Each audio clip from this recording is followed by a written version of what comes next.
It's Championship Sunday, Smite fans, and we are starting it off in Gormizer and Dave laughing during the break fashion, the weight of today at an all-time high. I do want to take a personal moment to... Sorry, that was the gift that keeps on giving. A personal moment to wish my person a very happy birthday. I know you're out there watching, and I hope your morning, your afternoon, and the rest of your day is fantastic. On a professional note, I'll bring in Gormizer, who we've already heard laughing. And Gore, Courtney turns 26 today. Okay. I would say that 26 is like right in the middle of like the age range of the SPL. Like it's only like the average because of Barra and Zap, right? Everyone else. My point is, the weight of today. You consider the life-changing moment that's in store for one of these three teams today. So many young players, young gamers, with a chance to qualify into the Smite Pro League. You're going to have a career and a job in the SPL if you're able to win either one best of three and a best of five, or in the Winter Dogs case, just a best of five. I mean, because you have to think about it, and you have to look at the like you said, the age range of it, because, you know, even Mifflin started playing Smite when he's like 13 or something like that, right? Like, it's been such a formative thing for their life that now being able to be told that you're 2 sets, 2 wins away from being able to do that as a living, fully salaried, get to move here, play on LAN against the best of the best all year. I mean, that's absolutely insane. It's incredibly life-changing. Let's take a look at the schedule for today, because we've got 2 matchups today because of the 3 that all happened yesterday. FUNHAVERS took down the neighborhood 2-0 in our first set. Duck Club then punched their ticket to this upcoming match with a 2-1 win over Just F6. And then, of course, as we all saw, the best of 5 at the end of the day yesterday. That's the top right matchup there. The Oni homies take down the Winter Dogs, and we'll call them the Oni Warriors now. And that means just the Valhalla Valkyrie spot in the Smite Pro League is up for grabs. We have filled out this bracket all week long, Gore, and it has been an absolute blast to watch. So many fun sets of Smite. FUNHAVERS and Duck Club down there on the bottom right. The winner of this one will move on later today. One final best of 5 to round out this weekend, round out the play-ins. And we'll have 8 SPL teams by the end of the day here today. And so let's talk about this matchup, Gore. FUNHAVERS versus the Duck Club. Because the storyline around really both of these teams has been different, you know, in the sense that, you know, the FUNHAVERS, they have absolute name recognition on this team, but not, you know, Smite World Championship, lifting the hammer, Maswal, you know, storied SPL careers and Snoopy and Hurrywind style of name recognition. But I would argue this FUNHAVERS team has rallied this week. This is a FUNHAVERS team that is I remember our first interview, and they're like, we're just trying to have some fun. I think goals have, I think there's a realistic chance that they can take down the Duck Club because of the way that they're playing Smite. And that's the thing. Again, coming into this, FUNHAVERS was this team that this was not the initial roster they had signed up with. It wasn't the second roster that they signed up with. They had to sub like twice or 3 times to get to where they are. And you know, there were questions. I mean, you go back to it when this was originally, you know, submitted. I think like Ice was a jungler. I can't remember what happened. Things like that. And so you replace someone that has such a wild amount of name recognition. And it's with this guy called Magic Feet. Doesn't have Twitter. No one knows who he is. And everyone's like, okay, we'll see how far you can go with that. And then he absolutely knocks it out of the park. And you get him with players like Uzi, like Tuba, like Oceans, and Joshy, of course, after yesterday. We have to talk about Joshy. But, like, the rest of this squad that has had, like you said, a lot of competitive experience. I think a couple, at least Oceans, I know, has made it to PC Worlds. Uzi, I believe, on console at one point. So, like, they've had a lot of experience competitively for them, like you said, with tenured careers. And it's going to be fun to watch what they can do today now that things are kind of ramping up for them. Gore, I think the duo lane in this matchup is going to be so important, specifically in support. I think this support matchup could just be the ebb and flow of this set entirely. Oceans in support for the FUNHAVERS has been playing an aggressive, a consistent, and a very strong brand of Smite throughout this weekend, Gore. Gilgamesh support, don't scratch your eyes. That was something they played earlier on this weekend.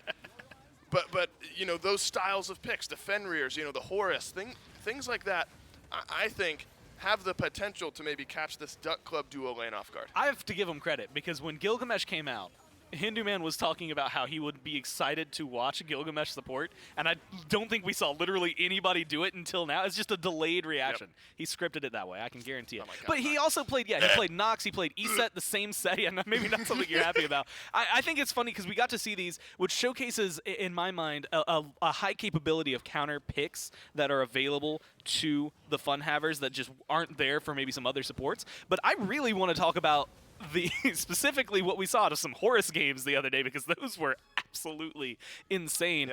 And I think that's something to come into this. When you're looking at Fenrir as someone who's been a really big pick this week, we saw the ESET, we've seen the Nox, we watched Gilgamesh, we have watched other Guardians that have been locked in here. Like, all of a sudden, it becomes this like, hey, he's got like 11 gods played or something ridiculous. It really does make it difficult to try and control just the support role.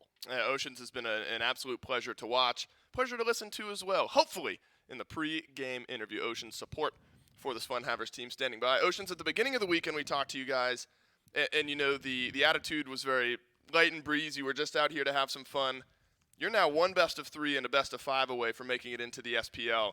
Are you surprised with how far you guys have made it on into this tournament and how consistently you seem to be playing Smite right now? Yeah, for sure. I think we came into this with no expectations, really, and just kind of winged it. Right. And it's been fun so far. This just happened to work out. Yeah. Hopefully having some more fun up here against the Duck Club. I do want to ask about, you know, the support meta at the moment. We see ESET highlights there, Nox highlights there, some Gilgamesh. Do you feel like the support role right now is kind of wide open to whatever your style of play might be? Yeah, I think right now you could kind of just play anything you want. There's like always a way to make something work. Of course. You just get to choose whether your game's hard or easy. I wonder then how you identify or how you look at your matchup against Hurrywind, a mid lane player for a while, now swaps over to support. What's your take on the way that he's been playing the role? You think he's been playing it, you know, do you understand that there's some maybe some transitional issues between mid, support, things like that? He's been playing good support. Do you imagine that it'll be a tough duo lane matchup today? Yeah, I think for support, it's kind of easy to jump into, but there's like a lot of stuff that takes time learning, especially positioning, I'd say. Right. And maybe that's been his weakest point, I'd say. Got it. Something maybe you guys can exploit in the duo lane a little Probably. bit later on today. Have some fun, Oceans. Thanks for talking with me, and best of luck. Thanks. Yeah, the duo lane's going to be a whole lot of fun to watch here, Gormizer. And I think, you know, I swear I didn't mean to throw Hurrywind under the bus or anything with that sort of question. Because I, you know, and I really do mean this, and I'll give Hurrywind a lump, and then I'll take it away. Hurrywind had a rough set earlier on in this weekend when the Duck Club lost. You could tell there were, you know, he took it hard. He took to Twitter. He mentioned, like, look, I prepped so hard, and it felt horrible that, you know, he put on a bad performance. The rest of the Duck Club didn't look fantastic in that set either. But I think the bounce back game that Hurrywind had, the bounce back set that Hurrywind had yesterday, put some momentum in this duo lane for the Duck Club. You know, Hurrywind really showed us a different side of his support play. The Atlas looked amazing, and it's when he can kind of W key a little bit more. I think that Hurrywind ends up becoming a pretty dangerous player here in this set, and that's why I really look at this duo lane matchup, Gore, as something that could just so heavily influence the way that this set is played. The Cirquettes, the Bacchus, the Atlas, you know, all of those things stood out for me in the Duck Club set yesterday, and I think Hurrywind had a massive bounce-back game. He even pulled out a Hercules earlier this week, things like that. And that's, I think, where it really goes to your point, right? Because this Atlas, this Bacchus pick, they've looked a lot better, being a little more aggressive, being able to be a little more controlling for him, has opened up the conversation for the entirety of the Duck Club. Now, I do think it comes in handy that you also have, like, again, just a stellar frontline here between Hurry and Ducky when they are playing both on point. We got to see Ducky, I think, just consistently because he's been playing solo for years. He's been really solid at solo, but like Hurry's transition here has been very, like, not, I want to say easy to adapt to, but like it feels like it fits him really well. In every game, it feels like he's learned something new about what he needs to bring to the role, and it's created this opportunity for them. I will say, like, again, the one difference I think between what we're going to see between him and Oceans is just going to be maybe the depth of God Pool, but it's a best of 3. Realistically, you're not having to reach too deep in your pockets, I think, overall right now. If you can get your hands on either this Atlas, this Bacchus that we've seen successful, or maybe some of these other fringe picks that he's had, it'll be really fun to watch and really successful for him. And Gore, we'll talk about it a little bit before picks and bans, but I wonder how much overlap there even might be in the support role. Oceans plays some weird stuff. Hurrywind has been playing some unique things, and Hurrywind now joins me for the pre-game interview. Hurrywind support for the Duck Club. And you put on a great set of games there yesterday, Hurrywin. Kind of zoom out for me. It's a tough start, admittedly, for the Duck Club earlier on this weekend. How important do you think for the mental, for momentum, all of that, the big set win yesterday was for you guys?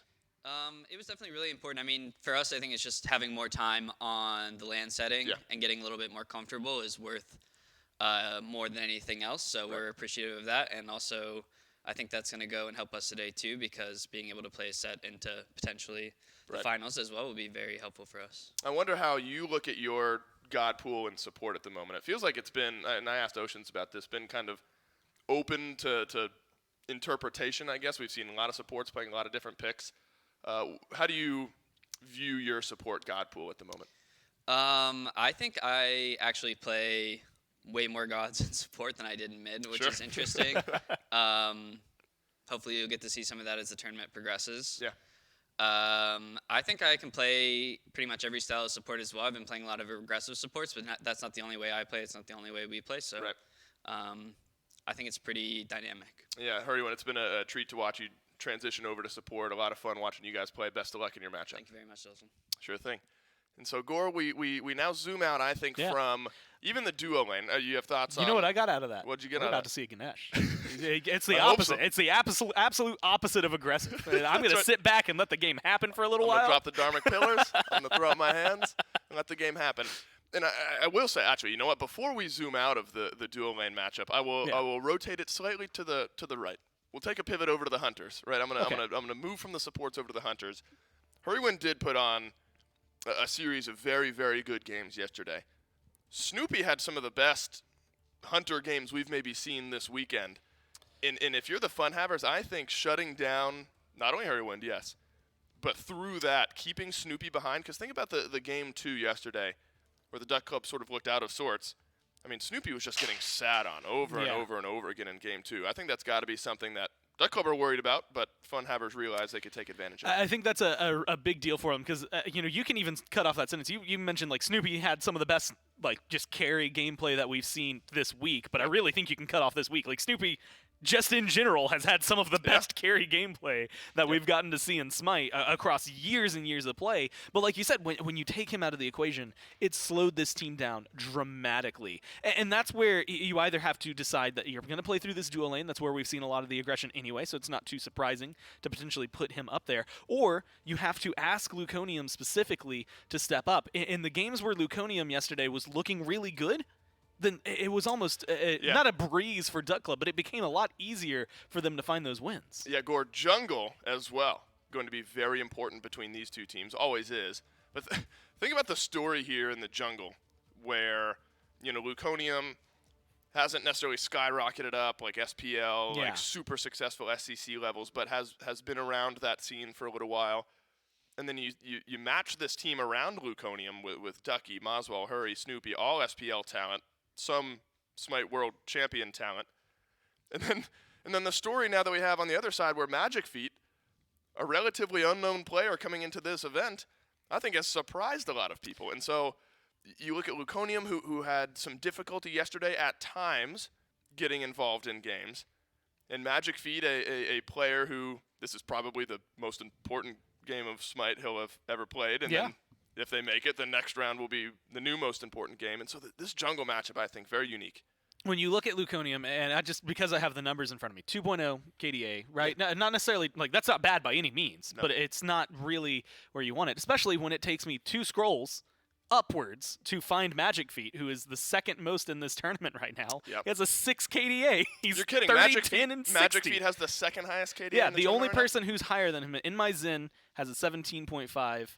7.4. Wow. There's a 15. He went 15, 4, and 29, and he only played the 7 games. But across 8 games played, 30, 10, and 60 here. Is Magic Feet? Magic Feet. No kidding. He's playing nuts, dude. He's knocking it out of the park. What a story Magic Feet is. What? We joke about him not having a Twitter, all those sorts of things. He's living his best life, dude. My God, and everyone should be jealous. Everyone should be. Yeah. If I just drop the mic and delete Twitter, I'll still be here, but I if think in Magic 4 Feet years you just show up out of nowhere and you just rock at SPL land, that's gonna be nuts. Right, that's Magic Feet. Yeah. Right, that's the Magic Feet story. You know, Gore, I mentioned it as we were talking about the supports.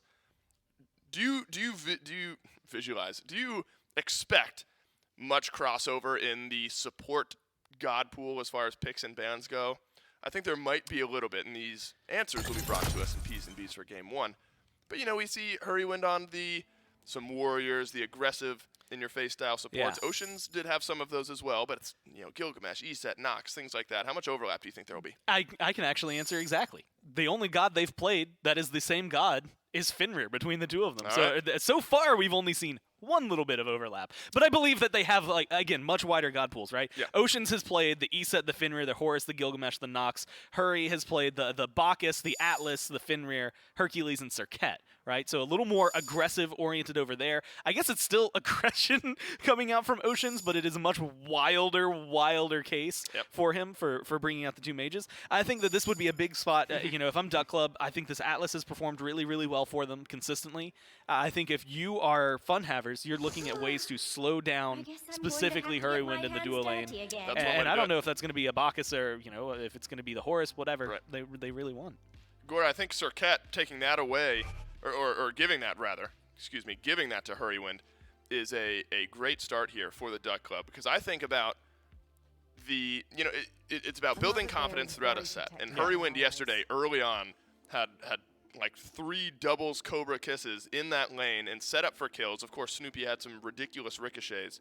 But if this ends up being a Serket support, I think it's something that Hurrywind has played very well very recently. And so I think that that's a great start here for the Duck Club. I do want to look at the bans, though. I love that for Duck Club. It's an individual ban against player picks that have, like, wrecked teams in the past this weekend. Joshi on this Thoth was unstoppable. Eset for Oceans looked so good. And then Magic Feet, of course, has loved the Kleena. And so I like the bans here from the Duck Club. On the flip side, though, Gore, Ardeo plus Persephone. One very popular pick in the Ardeo, and one pick in the Persephone that hasn't seen as much play. And all of the plays, or at least most of the play that we've seen out of this Persephone, guess what? It's been Joshi, and he looked really good up against the, at the time, Oni Homies, now Oni Warriors again. When they played them, they just had to do that to us. That's that's a convoluted sentence. The Warriors, when they played them, it looked really good there, to the point where the Warriors had to ban it out against them in the next game. So it is something that you need to be worried about, I think, coming into this, because Joshi plays it as a high level, is able to find really good team fight ults and get some good damage out there. Snoop, live in studio. They got the headset on the chair and everything. That is hilarious. That caught me off guard. You know, because all week it's been just a blank chair.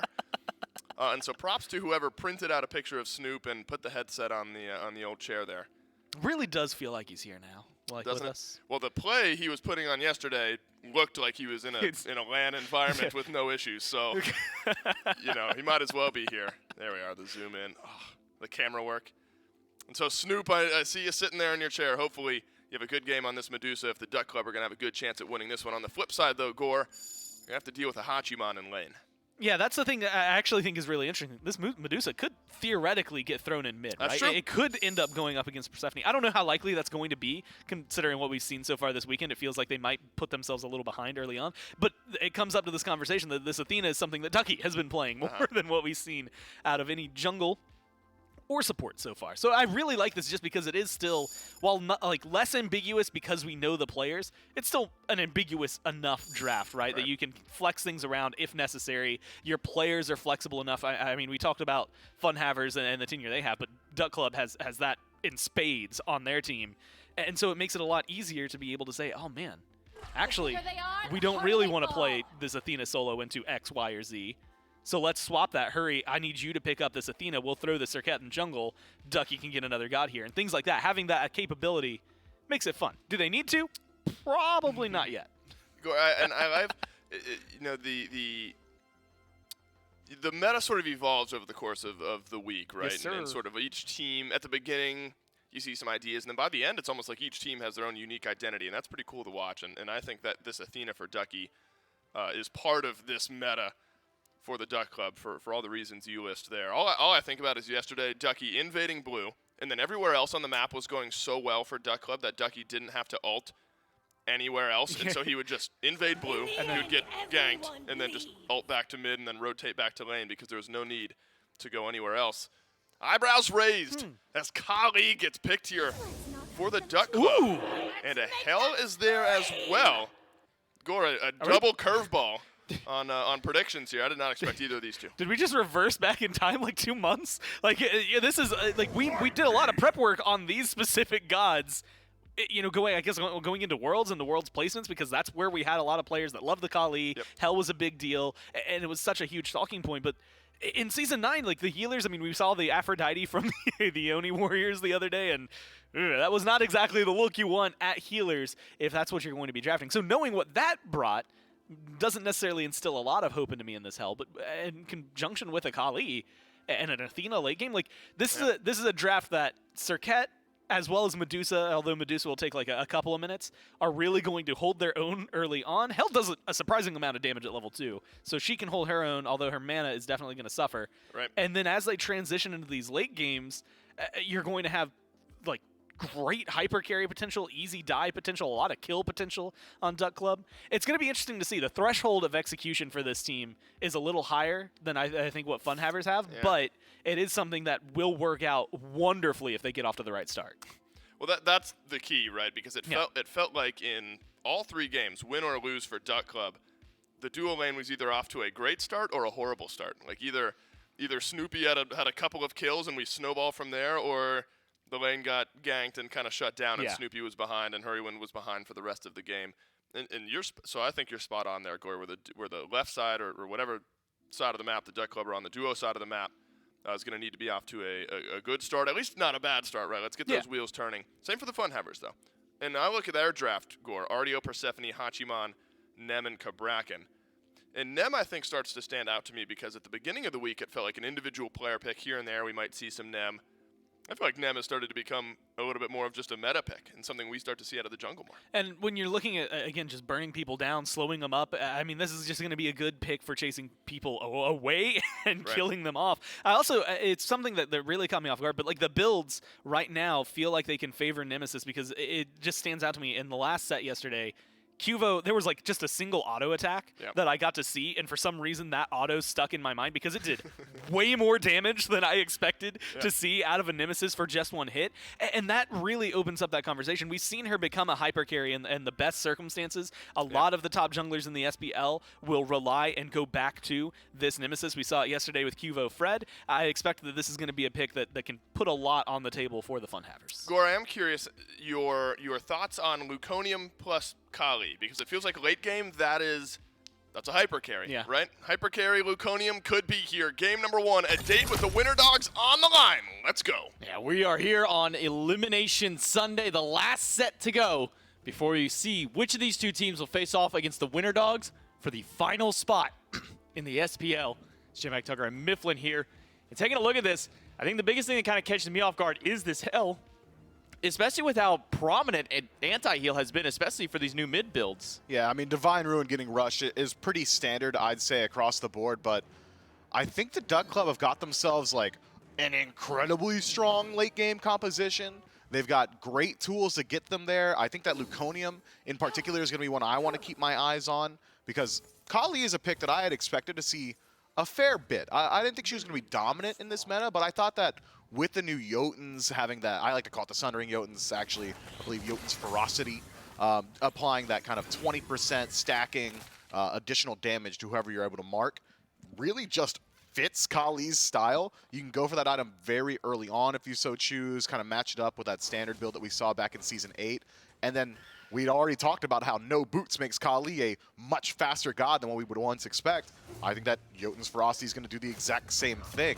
So keep your eyes on Luconium. It seems like it is going to be a mace in that first slot as well as a mannequin. So this Kali might just have a lot more pressure than what we see from Magic Feet on the other side. Yeah, we'll have to see if it's going to be the Crusher, which has been such a popular first item on Kali kind of ever since she came back in the meta, or if maybe that Jotun's Ferocity that you're alluding to is an early rush.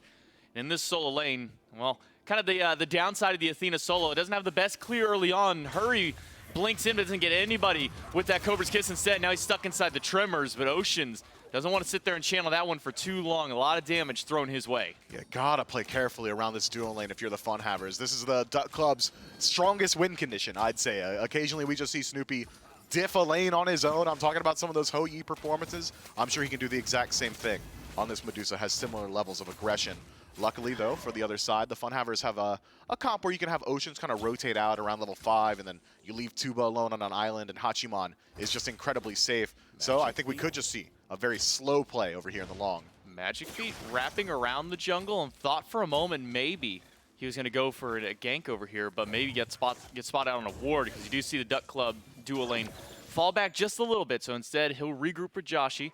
They can work towards these left side mid camps. Meanwhile, Duck Club's mid lane will go over towards the right side ones and grab those ones out.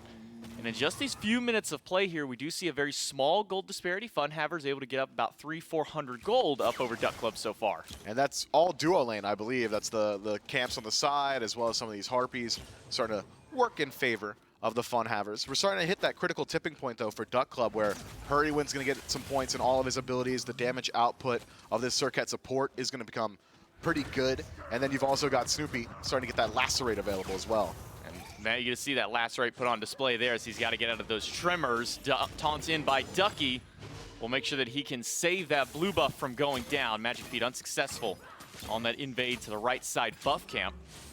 I'm waiting to see kind of where this Hell build will develop. We've been seeing a lot of the kind of the Imperial Legion helm coming, or the Celestial Legion helm, I'm sorry, come out there. These mid laners. Voidstone has also been very popular. Do you think we'll see maybe a combination of those items? We'll at least get to see one helmet here. I wouldn't be super surprised to see Maswal just go for like a very tanky style of build. We already knew that Hell was kind of synergizing with Breastplate of Valor before the glyphs were added to the game.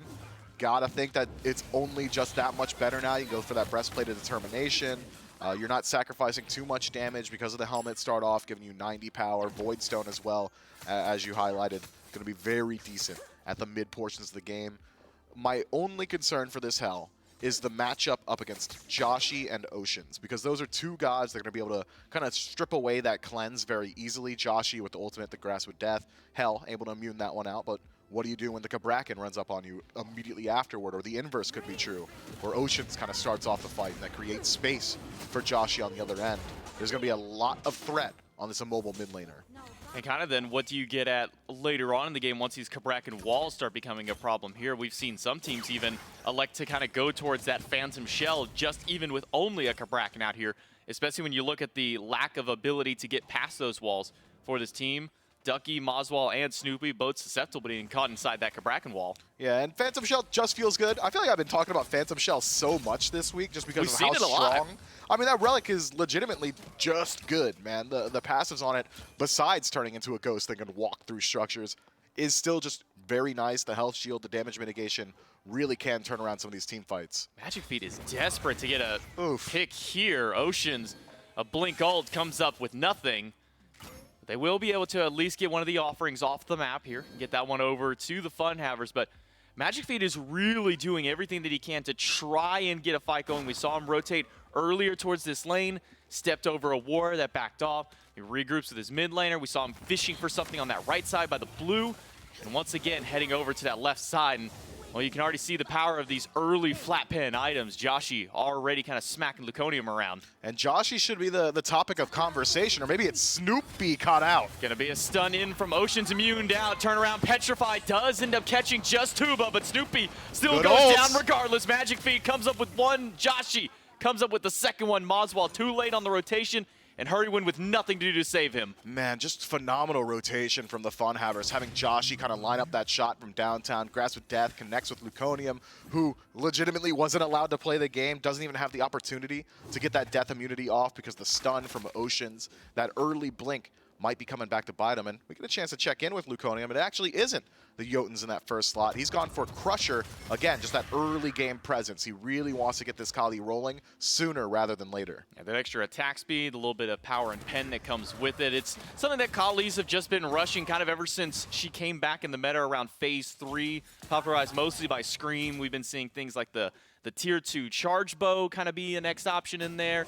Go towards that kin size, get some crit online. Do you think maybe we see some similar light of that same kind of a build? Yeah, I think that build is essentially unchanged in Season 9. You could still play it very easily, but I don't know, man. I really want to see that Jotun's ferocity. It's I do too, man. It's 20% additional damage. It really does help out. And Kali's auto attack chain, being as quick as it is, really lets you get those stacks rolling very quickly. But I can't argue with the Crusher this early, especially with the mannequins up against something like a Nemesis on the other side, who's gone for a generally slower build with the Eye of the Jungle immediately into the Brawler's Beat Stick. Generally, Kali's weakness being the early game kind of alleviated here. And instead, you can kind of shift that script a little bit and have Luconium be the proactive jungler. And one of the problems we always see when Hells do get drafted is how much anti-heal is going to be built to go up against it. So far, Divine Ruin, Brawler Speed Stick, and a Tainted Steel out of Uzi.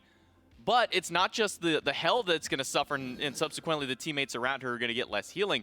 But Luconium is also going to directly suffer. His ultimate, if he gets 1 or even 2 of those procs in onto him, he's going to regenerate basically nothing back. Yeah, but you still have death immunity, you know? Like, that feels pretty good up against some of the consistent damage of the FUNHAVERS. I mean, pretty often I think we're going to see Oceans kind of finishing off some of the kills with Tremors, or even Tuba chasing out with an ultimate, and all of those are very easy to avoid with that Destruction ultimate from Luconium on the other side. But you're right to say that all of this anti-heal already stacked up for the FUNHAVERS. It's going to make it a little bit harder for the Duck Club to operate, but it's not going to take away from their ability to heal outside of combat. It's not going to help the FUNHAVERS win its elongated fights around Gold Fury or the Pyromancer. Speaking of the Gold Fury, significant grouping from the FUNHAVERS here, and great deep wards, Oracle vision control.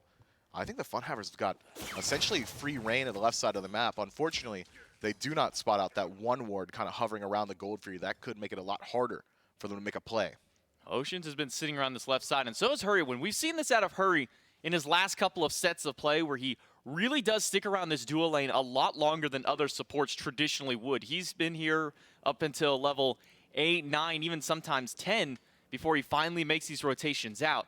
But he's still sticking around here, and because of that, even Oceans will make sure to stick by and see if they can get anything. Instead, it's quite a stalemate here, even a chance to try and freeze out some of these minion waves. But with Hurrywin sticking around, you'd want him to like push Snoopy over the edge, right? You'd want him to be able to leverage that aggressive play, but it is passively hurting Snoopy. Tuba's now level 9, 2 levels up. Snoopy probably ticks over to 8 on this wave. Even Oceans, and having to hover nearby, it isn't feeling so bad because it's not as if Joshy's struggling in mid right now. All it is just aggression from the FUNHAVERS. By Snoopy after the Peds. Oceans gets thrown back by the last breath. He'll throw out the wall just to distract it. It's a 4-man rotation to kill the support, and maybe even more than that. Oceans will go down to the might of Ducky on the rotation. Tuba was able to jump on the horse and gallop his way on out.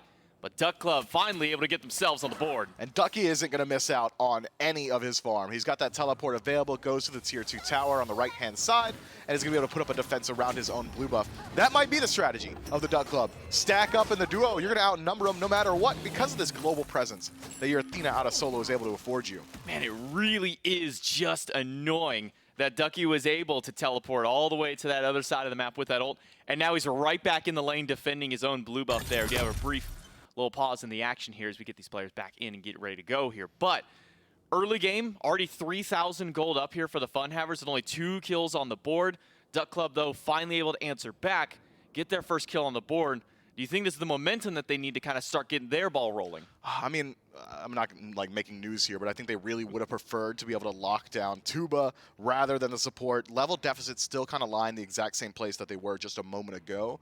But this is a good look at the Duck Club's strategy in approaching these Gold Furies and approaching these neutral objectives. If the next fight goes a little bit different, if they are able to find one of those priority targets, we could be talking about a neutral objective engagement right now. But instead, because of the deficit that's already been established, because Tuba is the one that walks his way out of there, there's not really much left that the Duck Club can do. A fairly slow roll so far here in this first game, and for all reason, I mean, this is an elimination set. You win this one, you move on to face the Winter Dogs for a chance at the SPL, you lose, and you're gone. And both these teams really want to fight for that last spot in the SPL, where they'll meet up with the Oni Warriors as the season gets started up, I should say there. But so far, like I said, very slow roll to get this game going through. We haven't really talked a whole lot about Josh. He did make a really nice early rotation over, but I think you were right to talk about that this is the player we should keep our eyes on. I mean, we want to roll back to yesterday and see this man go, what, like 12-2 on Thoth.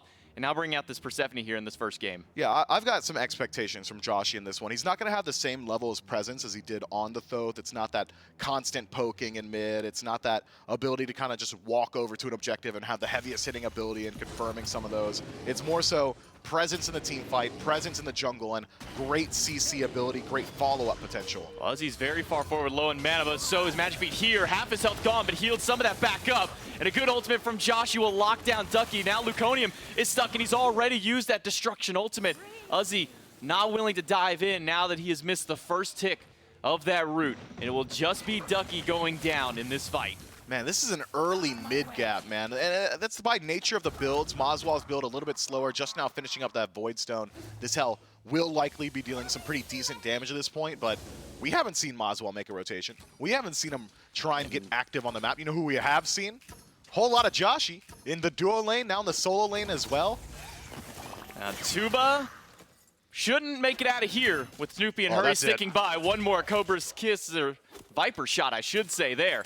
Out of Snoopy will be the one to seal the deal. And talking about how Mazwal hasn't been active in much of these fights, he hasn't been active at all. 0 player damage so far here 10 minutes into the game, going for an early pacifist run on this hell. I mean, if your plan is get to late, be a healer for your team, you're not really playing around the mid 3v3 of the Duck Club, because legitimately, I don't think Hurrywin has even been towards the center of the map just yet. It makes sense that Mazwal is taking a little bit more so of a passive approach. What I am surprised about is that the FUNHAVERS haven't committed to try and shut down this hell, especially considering you've got things like the Cabrakan who could toss up some walls, make it pretty easy to finish off some of these kills. You've got the Grasp of Death. You've got the slows from Magic Feet. The mid 3v3 of the FUNHAVERS is incredibly strong, and I would say applicable, because it's going to be a 3v2. Hurrywin refuses to go there.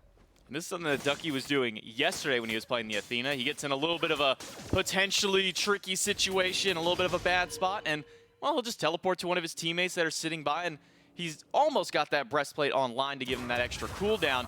But we once again see a little fight here around the obelisk. It looks like Hurrywin was only able to steal one of those offerings away, but that one already puts the Duck Club that much closer to having that objective fully stacked up. And we are starting to see the fruits of Hurrywin's efforts as well. Remember back, Tuba had about a 1.5 level lead, was freezing the lane.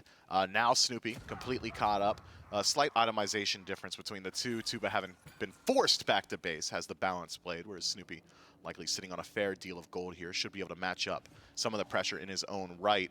But this is a good opportunity for the FUNHAVERS to force an engagement around this purple buff while there is that relative disparity in power. There's 4 here, and we can finally maybe see Mazwal try and get active Ducky in some of these fights. It's a 4v4, make that 5 as Ducky is teleported into the backline. Oceans is the first one down. He'll drop his ult, but there's absolutely nowhere for him to go. He's surrounded, and the ultimate comes in from Joshua to lock Hurrywin in place, but Hurry's not taking enough damage through. Magic Feet, and now Ozzy is here after the teleport coming through, but will not find anybody on the route. It's just a 1-kill swing for the Duck Club. And the FUNHAVERS have to walk away empty-handed. Ducky finding the out-rotation without even needing the ultimate. Just teleports first and strikes first. Ozzy a little bit late on the uptake means that that is a clean 5 versus 4 engagement for the Duck Club. Ozzy may have shown up, but by the time he did, the fight had already fizzled. And now the Duck Club can reset and start spending some of that gold we were talking about. Stoopy back down, about 1 level down on Tuba, but build differential, Aussie already finished. That means you've got the potential to start working towards some of these objectives as well. We see this continued aggression here around the obelisk. Magic Feet is forced to use his shield and head back in. As a blink by Luconium. The damage through is more than enough. Destruction not even necessary for the kill, but Luconium will get it. Joshi able to turn around a 1 and get a kill for themselves, but Ozzy is low, and Ducky is going to be the one to deal the final blow. But now that Oceans is back, he wants to re-engage, but a perfect taunt out of Hurrywin will make sure to get the rest of the team out of dodge. And there's that damage output we were hoping for from the Hell. Is able to get involved in one of these fights, also puts out a good deal of healing, maintains Ducky's HP. Yeah, that went from 0 to 1,500 for Mazwal off of 1 skirmish. That is massive from the mid laner here, and that damage output is only going to continue to grow. I thought we would see a more utility-centric build from Mazwal, especially with the pacing that he's taken so far. Not the case. My man's going down that magic focus tree, going to get a good deal of damage infusion, and if my eyes don't deceive me, the 50-second cooldown kind of blocking my view a little bit. I believe it's actually Mazwal picking up the shell for himself. Probably going to be a Phantom Shell, probably going to make it pretty hard for Oceans. Yeah, we were talking about that one earlier, how it could be good for some of these players and some of these gods specifically who kind of can't deal with that Cabrakan cage very well. And Moswell grabbing that, him being probably the prime target of Oceans throughout the entirety of this game. It's going to make a nice little pickup there for him. Now has his tier 2 towards the Enchanted Spear, so will be going in towards some of that additional flat pen for himself to kind of top off with that aura percent pen that he has. Yeah, and take a peek at Luconium's build as well. I was completely off the mark with my prediction there. He's using the new hi-rez Lament, and when I say new, it's just better. Has some percent pen on it, 10% I believe. Thank you very much, Doug. Which means that you're not sacrificing a whole lot in just your ability to deal damage normally. You're also getting a huge boon from that passive, kind of boosting that burst. And we saw that burst damage in the last engagement. Luconium walks up and eviscerates the FUNHAVERS. Unfortunately for him, destruction doesn't last a whole lot of time, so he does trade out his life towards the end of that fight. And going down the Katana tree, he's got some options, but it is likely going to be the Serrated Edge, which in third item slot can already bump his percent pen up to 30%. That is massive. This build is very, very strong on Kali. You want to talk about some power spikes, though, here. Joshi, over in that mid lane, has grabbed himself a Rod of Tahuti third item. And then we do have that Blighted Ankh picked up. Now that Oceans has hit level 12, now that Oceans has been able to go back to base and pick up that relic, he doesn't just grab a regular old Cursed Song. No, he fully upgrades that one right away. Yeah, and that is going to help out a lot in these next couple of team fights, man. That's really, we need to find some value because the pacing is starting to pick up. Next engagement could very well blow the doors open on this game, and there are multiple objectives that we can see grouped up on. Pyromancer, Gold Fury, both great options. I mean, one of the big things that we've been seeing here is, you know, the 1,500 damage that came out of Moswell finally after 10 minutes of being passive. 1-2 small little skirmishes bumps those numbers up, but also the 2,000 healing, which is also kind of a testament to the fact that he hasn't really been kind of jumping in these team fights at all. He hasn't really been able to be a part of them just yet, and being able to throw out 2K healing while just kind of passively sitting by is also fairly impressive. It is, especially considering how much anti-heal we've already seen from the other side. Brawler's Beat Stick, Divine Ruin, Tainted Steel, all these itemization, just trying to control what Moswell's able to output on this hell. And so far, I think he has not been controlled. What is this, the slash line, like 002 right now? Hasn't really been getting gone on in these team fights. Nobody's been able to close gap onto him. The only thing that's been holding back Moswell is his MP5. My man's running out of mana before health. Yeah, unfortunately, by going that Celestial Legion Helm, he doesn't really have the MP5 access. That's something like Chronos Pendant or Breastplate of Valor or even Lotus Crown. That was such a popular item for some of these healers. Doesn't have access to that just yet. So maybe a little bit longer before he really starts popping off in these fights. But kind of going here on to the opposite side, you know, talking about Joshi a little bit. You know, he had a strong performance in the Thoth yesterday. We've been seeing some very strong Grasp of Death ultimates coming out of him today.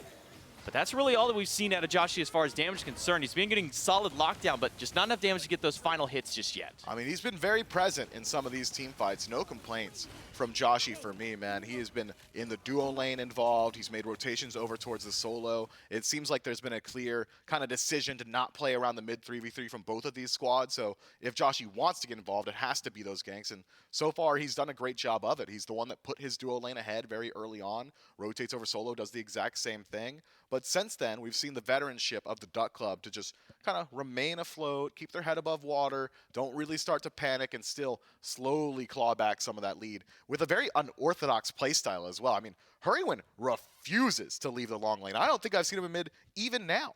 It's kind of maybe that mentality of, you know, he was stuck in mid for so long, and he knows that this is my lane to be, so now he goes to support. He's like, oh, okay, that's my lane now, so I should just go ahead and stick over here. And we've been seeing that time and time again throughout his play so far. But kind of going back over to Joshi and his build, Rod of Tahuti is something that we haven't been seeing a whole lot of this weekend, and especially not a third item. How do you feel about the power spike of grabbing that this early in the game? Well, I mean, the passive of Rod of Tahuti incredibly strong. With the changes towards it, you still do get some percent pen. I believe it's 10% pen, 140 power, great infusion. And the type of playstyle that I've been seeing from Persephone is all in. I'm going to get in there, I'm going to use all of my abilities immediately, and then I have to fully fall back, right?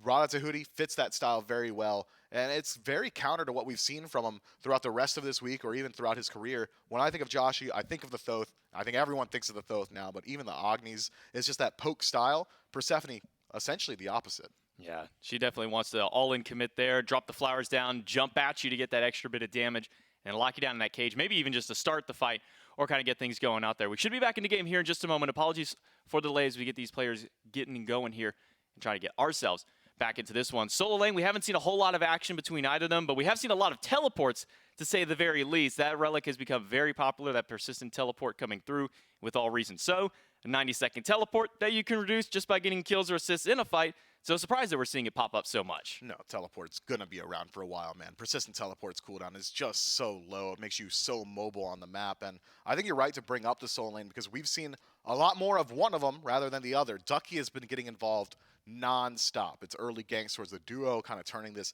2v2 lane into a 3v2 or even a 4v2 at times.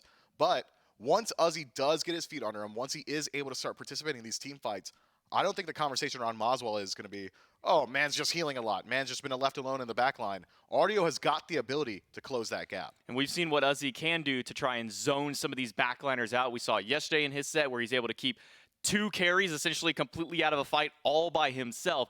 So once he does start getting involved, it should be an interesting one to say the very least. But now, we can jump ourselves right back into game. Again, apologies for the delay in the game, but now that we got these players ready to go and back in, we can get jumping right away. But Ducky going for a wing blade third item, not what I would have expected to come out of this player and out of this god specifically. Well, I think that it does fit the style that Ducky's going for. Already has a good deal of CDR. He's going to be the primary initiator for his team going forward. So just the ability to close that gap a little bit more easily, try and lock down some of these more slippery targets, Nemesis, Hachiman, even Joshi on the Persephone. That additional movement speed is going to go a long way. And, well, Magic Feet's the god of slows. You're going to get that passive proc just about every single time. Well, there's a small grouping here in the mid lane, a 3v3. Luconium is the one who's been eating a lot of damage around that right side mid camps where we saw him eat most of that health bar. And then another fully upgraded relic here. We had the blighted Ankh picked up on the side of Oceans. And now for Hurrywin, he picked up not just his Heavenly Wings, but he makes sure to upgrade that all the way and gets the Entangling Wings to get himself ready to go. Yeah, I really do like that relic as well. It's just such a fun way to lock down an entire team fight, just applying that root to everybody in a massive circle around you. And when you're kind of struggling to finish off some of these kills, when you're kind of struggling to apply that CC, Hurrywin generally single target, 2 targets at best with that second ability. Well, you can shore up some of that lacking CC with a relic. Ducky will find Magic Feet, and, well, that's about all that's So going to happen. annoying. Ducky will once again teleport himself right back out of danger, will proxy between the waves, and then utilize that ultimate. Now that he's got 30% cooldown reduction, he'll be up just a little bit sooner there. And also, talking more about relics, it is going to be the Phantom Shell out of Moswell. Pick that one up very quickly right after finishing that Spear of Desolation. And he hasn't had to use it just yet. I think he's only had to deal with a cage once from Oceans, and that was Oceans alone. Well, now he doesn't have to deal with the cage at all. Just going to be able to walk through that structure, but we'll see if it comes into play here. Taunton against Magic Feet, but he dashes against the wall, and he's not going to be able to make it out of there. Hurrywin and Moswell team up to take him down, but Hurrywin falls right afterwards. Tuba getting credit for that kill. Ducky stuck behind the cage, an ultimate from Snoopy, finds a couple but doesn't get any stuns. Instead it's Luconium who dives a little too far forward. Oceans will now charge up Good that taunt. Tremors. A taunted by Ducky will pull him out of it, but Moswell has nowhere left to go. It's a double kill for Tuba, and now Ducky is left running to the opposite side of the map. And he doesn't have that ultimate available, at least for a little bit. Had to use that to get away from his kind of siege on the right-hand side of the map. Massive play from the FUNHAVERS. Specifically, Oceans comes up for his team in a big way there. Blinks in, finds the multi-man route, locks down individual targets, trades out roughly 30% of his HP bar just to Tremor Moswell for the barest of moments, and that allows the rest of his team to close gap. And who was free casting the entire time? It was Joshi. Those plants were running amok in the back line of the Duck Club, and now it's time for the Gold Fury. First objective of the game. Can Snoopy stop him? Snoopy is here. He'll at least force Joshi to stop this back and forth kind of teeter-tottering of this Gold Fury. But it's not enough to stop it just With yet. ult. Gold Fury is still active. It is still leashed, but they're not going to commit just yet. Instead, it's Hurrywin with a double taunt, and Ducky with a double taunt in the back. He'll find both of the carries with that taunt. It's going to get the ultimate out of Tuba. It's going to get the ultimate out of Josh at the very least. Hurrywin's still alive, but for how much longer he'll dive in? Maybe the wrong direction as Luconium picks up Tuba. Hurrywin gets a double Massive taunt, and taunts. Ducky gets another triple taunt in the midst of the fight. But that may have been the last thing that Ducky gets to do, as now everybody has turned their sights towards the solo. Moswell has rejoined the fray, so healing for everybody on the Duck Club. Uzi gonna act as goaltender while the rest of his team is able to finish up that objective. Man, Ducky is going huge in these engagements, but zero pay dirt there. 2-man taunt, 3-man taunt twice, does not matter if you don't have the damage behind you, and Maswal was not there to deal the damage. Joshy was, and he did a lot. Now it's the tanks versus 4 as they try and go for one of these obelisk invades yet again. They are able to steal away the last of the offerings. And Ozzy and Ocean, surprisingly, as a 2 versus 4, will be able to get themselves out. But now they've got to defend against their own obelisk, and maybe they got to defend the Atari win. A double root there, finds Magic Feet. Ultimate does connect onto Oceans. That stun is big, and it's enough to take him down. Luconium will dive in the back line, and surely there's nowhere for Magic Feet to go. Snoopy comes up big, but Joshy from downtown with the cage will lock down all 4 while Ozzy is beating them senseless under the tier 1 tower. Hurrywin taking that up for as long as they can. Luconium running, but Ozzy is still charging for it. He is not willing to let anybody go. He is not willing to let Snoopy get out, but Snoopy's got the lacerate, and he'll be able to get away for now. Ducky is here. He needs a big taunt. Maybe it's a big turnaround. It's just a little bit of an overstay from the FUNHAVERS, and the Duck Club will punish you every single time. Maswal, yet again, in the fight, but his HP and his teammates' HP looking just fine. The FUNHAVERS, they should have let that one go. They'd already taken the objective. Not much to fight over there. Just not enough damage. Joshy gets a massive ultimate. Ozzy does a great job making sure they weren't able to break those vines from the grasp of death, but it was from downtown. You called it. There was no follow-up after that ultimate because Joshy has to walk like a normal human, and the Duck Club make use of that time to completely turn around the engagement. I mean, talk about getting a dream ultimate out of Joshy, but as you highlight, he's just too far away from the fight at that point, and he doesn't have the damage to follow up. Ozzy finds a lot of great CC and damage under the tower. Hurrywin, though, making sure to hold onto it the entire time through. But we do get a replay jumping in here from Snoopy's perspective. And unfortunately for Oceans, he got caught mid-animation going for that ultimate, and that's what causes that stun right at the end of it all. And then Luconium dives into the back line, a nice kill up against Magic Feet. And then this is where you just go, oh no, there's a Joshy ult, but it doesn't seem the Duck Club were too concerned. No, and then Luconium's able to work his way back into the fight, still has that death immunity available, so he's not worried about anything, especially after getting the reset onto his target. But you gotta think, had Ocean's ultimate just come out like 0.25 seconds sooner, the Petrify wouldn't have connected from the Duck Club. This is not what I was expecting to come back to. It's the FUNHAVERS on the fire. 5 strong of the FUNHAVERS. Everybody wants to try and get this fire, but Hurry is here. He'll spot it out, and he'll go immediately back to if he carries, see if they can get anything. The root comes out from the entangling wings. It's not going to find much here. Oceans gets thrown into the back line. Ultimate out of Snoopy is going to be good. They'll be able to take down one, but it's a 1-for-1 trade. Ducky, he's stuck channeling his own ultimate. Luconium pops the death immunity. He'll be able to find the first kill, but it's not the one that he wanted. It wasn't his target. He'll be able to get another one, though. Double kill up for Luconium, and then Snoopy will pick up another and make another deicide for the Duck Club. I'm just not certain that the FUNHAVERS had to go for that risky play there. I mean, looking at the gold, it's a 5-man wipe for the Duck Club, and still, we're only talking about a 1K deficit 22 minutes in. That game was not so out of hand. It wasn't so crazy. The experience gap isn't so massive that the FUNHAVERS have to go for these styles of Hail Marys. And the Duck Club, it's simple for them. Hey, they're on the fire. These guys aren't ahead of us. What's going on? Let's just walk in there and completely turn around that engagement. Oceans nearly gets a phenomenal ultimate, trades out his life to lock down one, but Ducky just survives the onslaught of the FUNHAVERS, and from there, a 1-for-5 trade where Luconium is running amok in the back line, dealing all that damage for so long thanks to the destruction. FUNHAVERS just did not have an answer. And if you're looking at the graphs there during that time to kind of take a moment and kind of contextualize kind of at the moment exactly where FUNHAVERS and Duck Club were, Duck Club was up 6K experience and basically net even on the gold at that point. And FUNHAVERS come in, they make this risky play. Now they're down 4,000 gold and 10, 11,000 experience at this point. One massive swing, and it's level 20s across the board besides Hurrywin on the side of the Duck Club. Only level 20 so far is Joshy.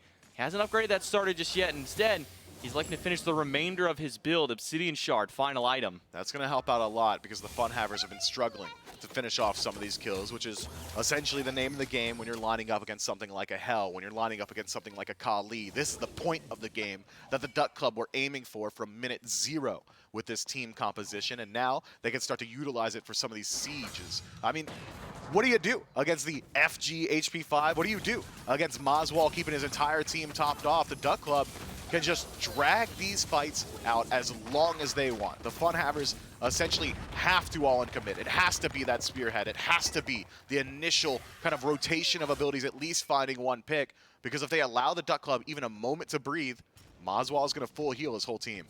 Snoopy, an interesting little point on his build here. He's actually skipped that item right after the Wind Demon and upgraded to his Silver Branch Bow, a massive percent pen boost for this Hunter. Uzi taunted in and already loses out on his beads. He'll walk forward to try and keep the Duck Club out of this tier 2 tower, but they've got a minion wave here, and surely the FUNHAVERS won't try and make a full commit to defending up against this tier 2, but maybe now they have to, because one gets caught out. Uzi low, Joshi with another big cage. Ducky is stuck in the middle, but Ducky is completely fine. They need to worry about Luconium, who's over the back line, but Joshi picks him up. The CC chain keeps them from getting that destruction off. That cannot happen for the Duck Club. That simply cannot be how that one unfolds, because looking at the state of that fight before Luconium goes in on his own, the Duck Club are dominating. Look at the FUNHAVERS ultimate cooldowns. Look at some of these relics as well. Oceans has to unload every single one of his actives, and he didn't get anything for it until Luconium walks in alone, doesn't use destruction, and then dies alone as well. I was talking about it earlier. What's the Duck Club's MO? What's their strategy when it comes to the siege? Long fights, drag it out. War of attrition, because you just brought more supplies. Thanks to Mazwal being on your squad, playing a late game level 20 hell with a ton of power. But instead, the Duck Club have their siege crushed off of one misplay. And Ducky upgrading his breastplate out here, and it's the opposite of what Uzi has gone for. Uzi getting that breastplate of determination, more protections, a burst of movement speed when you fully stack it. Ducky's gone the opposite route here with this breastplate of vigilance. It allows him, once he charges that ultimate, to reduce basic attack damage to everybody around him. It seems to synergize perfectly with what Athena wants to do. Cast that ult, get right in their face. Yeah, please, whoever I'm ulting, get me right into the back line of the FUNHAVERS, and generally it will be Luconium in these fights, because he's allowed to walk in for a long time as long as he's able to get that ultimate, the destruction channeled. Hasn't been the case in the last couple of engagements, and now the Duck Club, they have to reset and try yet again to pick up a Fire Giant, this time with a pretty significant gold advantage. Experience means nearly nothing at this point. The only one not level 20 on the FUNHAVERS is Oceans, and at level 17, you're not too concerned. You've already finished up that starter item. It's more so about the gold, and looking at the difference in some of these builds, nearly an entire item for some of these guys on the Duck Club, specifically Hurrywin, just got his Mantle of Discord, just making him a much larger threat in the back line of some of these team fights. The FUNHAVERS, they're going to have to play very well if they want to clean up these Fire Giant fights, and I think it's really around following up off of that grasp of death from Joshi. Once that ultimate goes out, you need to find value. Tuba gets caught. That's going to be a beads out of the Hunter and an ultimate, but Hurrywin trades his own and ends up losing his bubble there to Uzi at the end of that. But a massive trade there for Hurrywin. Gets the beads, has to use his own blink and ultimate, but trades out a beads and ultimate on the opposite side. Scorching Blink is a pretty valuable relic, but I wouldn't say it's as valuable as Tuba's beads and ultimate. So now the Duck Club have got a pretty clear target on who they want to go on in this next fight, and that next fight is going to come very shortly, considering the POI is going to be spawning up very shortly. Fire Giant going to rejoin the land of the living in just under 5 seconds, and the FUNHAVERS, it's a king protection comp, and your king is Tuba, and he's only your king because he's fragile at this point of the game. Ducky charging up that dash, and a large grouping by the FUNHAVERS over at that blue buff. Magic Feet off to the far side in the lane. Uzi and Ocean's just a little bit further forward now, but nobody's willing to take a step up to the pit just yet. Luconium does get spotted on a small ward that Magic Feet places, but Duck Club are going to start up the Fire Giant, at least to try and bait them forward. Ducky might want to leave the pit for a moment there to reset it instead. Now he's got to go in, gets a taunt up against Uzi, and Oceans gets tapped there, so he's not able to blink into the fight just yet. Hey, if we're trading punches, the team that has a healer is going to feel fine about it. Mazwal already nearly able to drop Ducky all the way back to full HP, but similarly Uzi doesn't take a whole lot of damage on the other side. As it stands, both teams in equal standing, but the positioning of Luconium has got me concerned. Spotted out by Uzi, his flank will no longer work. Now, Luconium does get stopped there for a moment. Hurrywin waiting for his blink to come back up, about 20 seconds until that is ready to go, but he does have his entangling wings. Ducky goes in the back line, finds just Oceans, And Joshy's beads expended once again. Hurrywin pops another set of purification beads, but it's Big the call onk. from Oceans to go in. Turns around, and the cage will catch out too, but the Phantom Shell makes sure to get everybody out for now. Magic Feet in danger. He runs to the back line, but he already had too much damage on him. Snoopy gets credit to the kill, and Hurrywin is holding 3 players back. Uzi dives in, finds the sun up against Moswell. Big ultimate on Luconia, but destruction will keep him alive. It's time to fold them because the Funhavers are out of gas. The Duck Club can look for the re-engage. Oceans dropped low. Uzi dropped low, and every single member of the Duck Club still alive and rallying around Moswell. The healing is going to make it pretty easy. Start working your way back towards this Fire Giant. All that's left for the Funhavers are a couple of relics. Uzi still has the teleport, so he should be able to reset and try and slow down the Fire Giant, but I think they're right to let this one go. I don't love the Funhavers' odds in a 4 versus 5. Tuba does have his beats coming up in just a moment, but I think you're right here. It seems like the Funhavers are going to have to give up this now enhanced Fire Giant as it's just ticked over the 30-minute mark. Ducky finds a double taunt, and that will stop the front line from getting through. Hurry's but low. Hurry is taking a lot of damage. Uzi is willing to chase forward, but how far are you willing to go? The cage out of Joshy only hits Ducky, and he'll quickly use those beads and get himself out of danger. A quick retreat from the Duck Club after grabbing that enhanced Fire Giant. Enhanced Fire Giant on all 5 members in the portion of the game where your composition is at its strongest. You've already stripped away every single tower of the Funhavers. All that's left standing between the Duck Club and a Game 1 win are a couple of birds and a steadfast squad that want their chance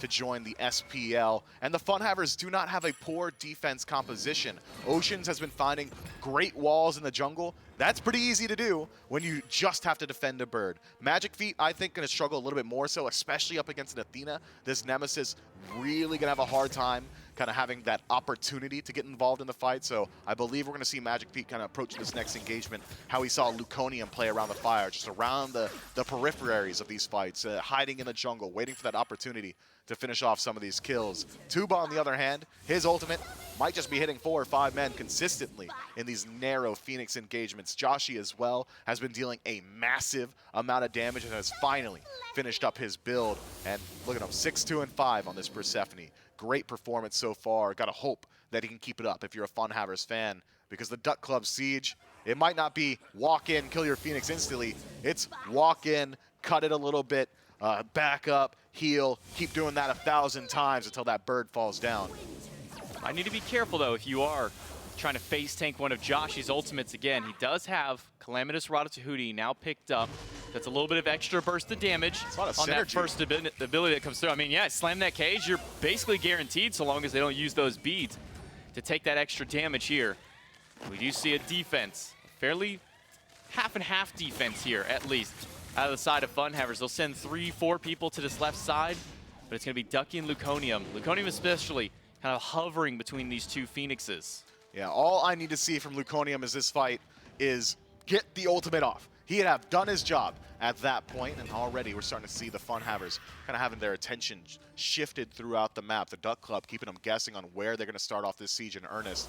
But already, the first step, the first cut on the mid-Phoenix dropped down to about 80%.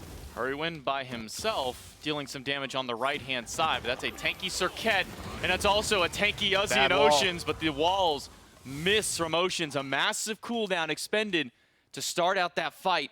And what a massive win for the Duck Club, because now they don't have that ult to worry about. Yeah, Tuba's ultimate's down as well. Uzi taunted in by Donkey, jumped down to about 80%, but keep your eyes on Hurry in the back. In the back, does find Tuba with the ultimate, but they also get Ducky's ult in the midst of all of that. Ducky waiting for that taunt, waiting for an opportunity to grab one of those tanks or those carries, but maybe they don't need Ducky. He'll go into the back line and just take down Uzi. Now, it's the 4v5, and Oceans again will eat the stun. The cage from Big Joshy, whiff. just off the mark, and Oceans is gonna fall down. It's a double kill from Ducky. Joshy low, make that a kill for Snoopy, and now it's only 2 left to the Funhavers to defend up against the might of the Duck Club, but they need those health bars back.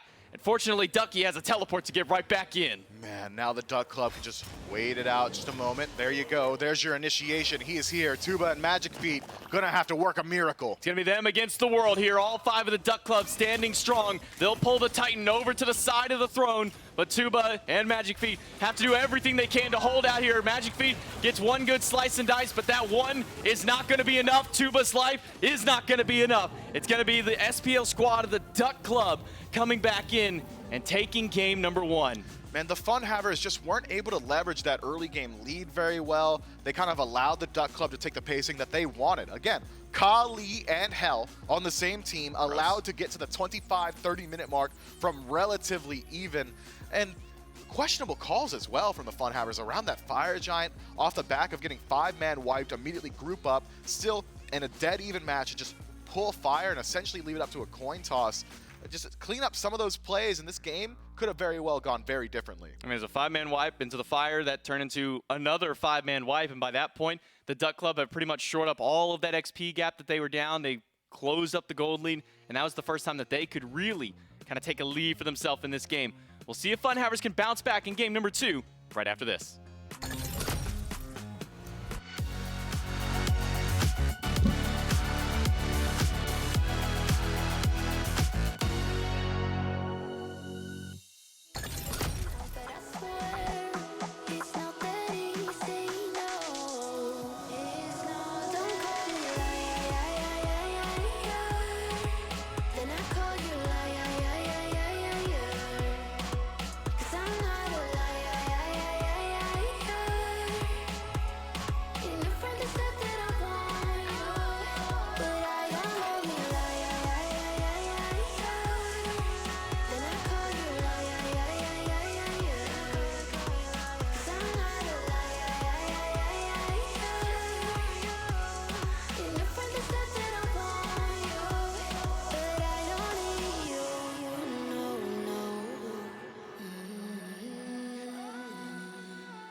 It is Duck Club in game number 1, able to take down the FUNHAVERS despite some back and forth early game. FUNHAVERS had moments in this game where it looked like they're going to be able to kind of wrangle control of this matchup.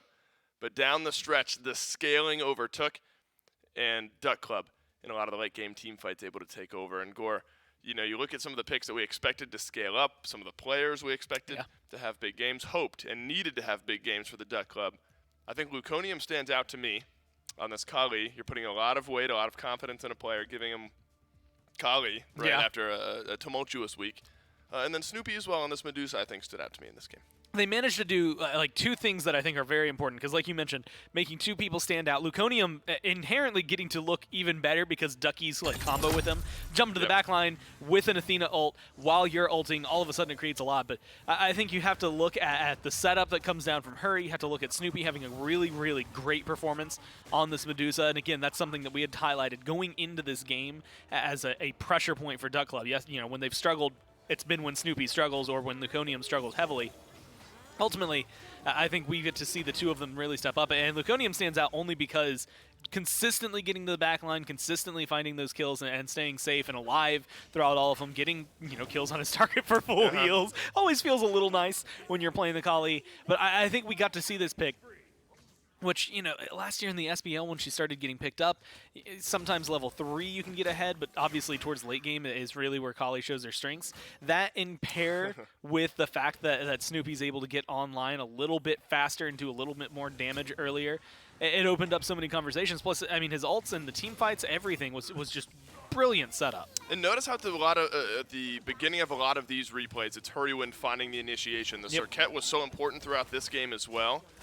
And so, Hoopy, I called him Hoopy. Snoopy played his role very, very well. But at the forefront of all of these highlights, and I'm glad we get him from this angle, we're able to see how important some of those moments were.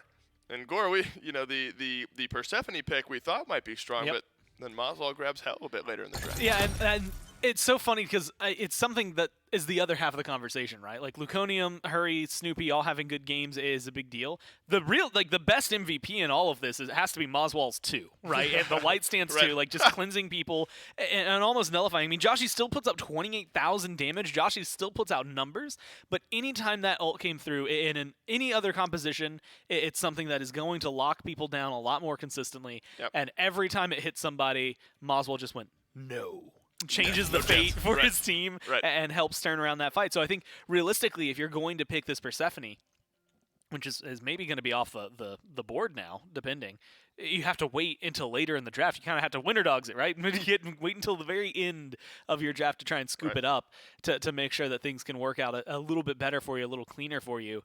Otherwise, it's just going to open it up for someone like Maswal, who's a world champion, to be able to counterpick you and make you regret it. Yeah, I think we saw enough from just the damage, Gore, even though the ultimates were largely mitigated.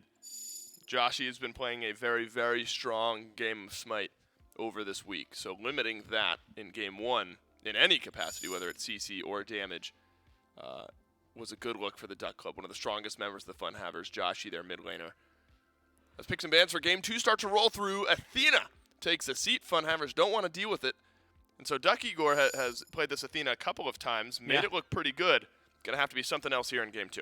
And I like the change-up, right, from FUNHAVERS here, just to make sure that Ducky has to adapt to it. I feel like we've seen Ducky, and, he's willing to pull out pretty much anything. I mean, even in the SPL, he was willing to pull out picks that weren't necessarily meta. I'm thinking back to Bologna games where there was no Bologna meta. He just knew that he could play it. And whether or not it'll find success is a different conversation, but we've seen a lot more versatility over there, and it just depends on how they want to approach this. FUNHAVERS, Uzi has talked about the fact that he likes playing more of a support style from the solo lane and really opening that conversation up and making it so, like, hey, if I have to play a Guardian, then screw it, I'll play a Guardian, right? I just want to do whatever is going to help my carries perform a lot better. Wonder, again, Circuit stands out to me here. Yeah. Because Hurrywind is proven. All right, so it's not. Don't like this. Don't like the pick or the fact that Duck Club have to go against it? The order of the pick. Got it. I think Joshy has played this really well, and we have a full-ass highlight reel yesterday to show that off. What I don't like is that you pick up Thoth first, and not every team. Yesterday, you got a montage out of this. because you were capable of free firing from the back line. Yeah. You have now given the Duck Club Surquette and Fenrir. 5 full picks that they can say, how do we stop Joshi in the back line? Like, this is, and we mentioned it in those post-game sets, or post-game desks, but, like, if you're free firing as a mage, you're going to look really good, and it really intrinsically means that your front line is just knocking it out of the park. Yep. But if they slightly falter, even a little bit, then all of a sudden this Thoth pick gets sat on. I just think it's way too early. Like, he's really strong. I just don't think it's something that you should first pick. Well, Gore, you're given 2 immediate picks for Duck Club that are good at diving backlines, right? Yeah. You get Surquette and Fenrir. That's why I was bringing it up. I wondered if FUNHAVERS had to know that if Surquette was left open, Duck Club are immediately going to pick that because Hurrywind's just been playing it too well so far this week. And so, despite knowing that you're likely giving Hurrywin his best pick of the weekend over, still Thoth ends up being the pick. Medusa and then E-Set. Ocean's Head played E-Set support, so that's where I expect that to go. And then Ho Yi, very strong pick for Snoopy here as well. So if we're assuming the FUNHAVERS have this game plan, they're happy with what they've gotten. They've gotten their carries online. They've gotten E-Set, a strong support pick there for Oceans. But if you're talking about potential to make plays, Ho Yi for Snoopy, and the potential to dive those back lines, Surquette and Fenrir, it seems like the Duck Club are also off to a good start. And really, I think this is a fun conversation to have, because when you look at the bans, Hell got banned, and then Persephone was banned out later by Duck Club. It feels like with the Hell ban was we want to play the Persephone, but we know this Hell is going to cause too much trouble for the ults. The Persephone was we know you're good at Persephone, and if we don't have Hell, we don't want to deal with it. But Joshi, comes into this, is a very phenomenal player, but Thoth has been like the next go-to after that Persephone that has performed the best. But like you had mentioned, I look at Surquette, easy dive. Fenrir, easy dive. Ho Yi might not have easy dive. If you're using your dash to get aggressive, then there's already other things going wrong in that fight for the other team that you're not having to worry about disengaging. But even then, you can aim some really brilliant ricochets to catch a Thoth or so after his dash, right? So, like, there's still a lot of opportunity for the fights here. I think I want to see, especially with E-Set on the side, you have to assume that's going to be support just because of where we've seen her going. You need a lot of good peel, and those spirit balls, the silences, like, they all have to be on point in that mid 3v3, because so far I see 3 picks for the Duck Club that have been performing incredibly well for them, and that might just be a 4th right there. High execution composition for the FUNHAVERS. They will take away, the FUNHAVERS will take away a couple mid lane picks from Oswald, as the Agni and the Morrigan both take a seat. On the flip side, Duck Club looking in 2 different spots. One jungle ban in the Erlang Shen, one solo lane ban in the RDO. As Kabrak and Gore. Yeah. As the recent pick here for the Duck Club. So it looks like, Surquette support. I guess that would be what? Kabrak and solo then maybe. Yeah. Fenrir out of the jungle. I don't know. You're getting some flexibility there. Could put any of those in support. In theory, I wouldn't be surprised to see Ducky play a Kabrakan solo, because it has happened in the past. But we've also seen at least FineOK play Fenrir solo and I have don't it know work if I out want pretty Fenrir well. solo. I guess it depends on his matchup, right? Because Uzi doesn't have a pick yet. Right. I think Kabrakan is like the easier blank slate to just throw over there, and he'll perform okay. I think we're overthinking it. I also don't think you're taking Surquette out of Hurrywin's hands. Yeah, here. no, I'm completely ignoring the Surquette. Like, that's support in my mind. Right, and I would think jungle Fenrir and then Kabrakan solo lane for Ducky. Daji is the pick now for the jungle of the FUNHAVERS. Magic Feet has put on a show so far this weekend. Can the Daji pick stave off defeat, stave off knockout for the FUNHAVERS, because Duck Club 1 win away from moving on to the losers finals. FUNHAVERS 1 loss away from heading home. Morgan Le Fay will be the final pick here for the Duck Club. So let's look at these last 2 picks for the FUNHAVERS first. Score Daji plus Cthulhu. Uzi, I think, has earned the benefit of the doubt on this Cthulhu pick. That he can play it at a high level. And honestly, I like the way it fits into this. I mean, Daji actually is again, another brilliant pick, because Fenrir has a CC immune ult. Surquette is going to be able to survive that, but they're not the ones that you're really going to be focusing on. You're going to be focusing on this Ho Yi. You're going to be able to pull in this Kabrak, and you're going to be able to find a lot of aggression there. Yeah. And again, pressure on the duo lane is where Duck Club have faltered in the past. You've got an E-Set over there. You've got a Medusa over there. Theoretically, early on, you're going to be able to get aggressive. A simple gank to that side of the map can shut things down.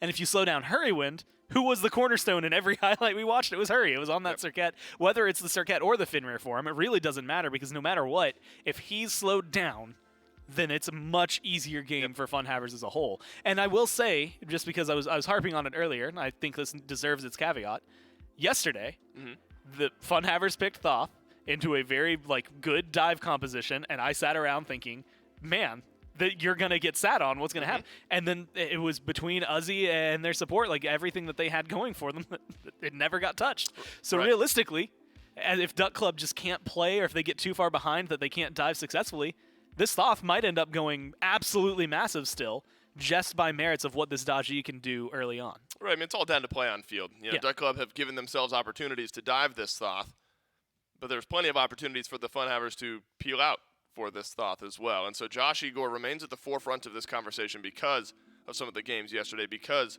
even in a loss, top damage Persephone by a decent margin. It's a big deal. Morgan Lefebvre, quick thoughts on her. Do you think that you like the pick here last? Maybe helps against the Daji a little bit. What do you like here for Moswell in the mid lane? There's two things that immediately come to my mind. One is I can't remember if it was Moswell or someone else, but someone tweeted Morgan Le Fay earlier today, and I saw it was just no, it was the GIF of, from her cinematic, and so that's interesting. I like her damage. I think she's going to have an interesting matchup here versus Thoth. Thoth has the range on her, but realistically, when you're looking at the team fights, I see the Serket, I see the Fenrir, I see a lot of people that are going to create space and deal enough damage for her to go up and finish people off throughout all of that, and that in conjunction with how we've seen Snoopy playing Ho Yi, it feels like a good backline for the Duck Club. Yeah, it feels like both teams going into game number 2 here with distinct identity, distinct punches and counter punches. Can the Duck Club knock out the FUNHAVERS? Let's find out. The Duck Club is one game away from going to the promotion match that could potentially put them back in the SPL. The FUNHAVERS have got to win this, and then they've got to win the next game too. It's J-Mac and Mifflin and Doug here in game number 2 of the set. And Mifflin, kind of talking about Twitter posts that we saw earlier today. I was browsing through my phone right before we came up into the set, and I came across something that Neu actually tweeted about Magic Feet specifically. And it said it's wild that he's made it this far into the tournament without breaking out a single one of his top 5 gods just yet.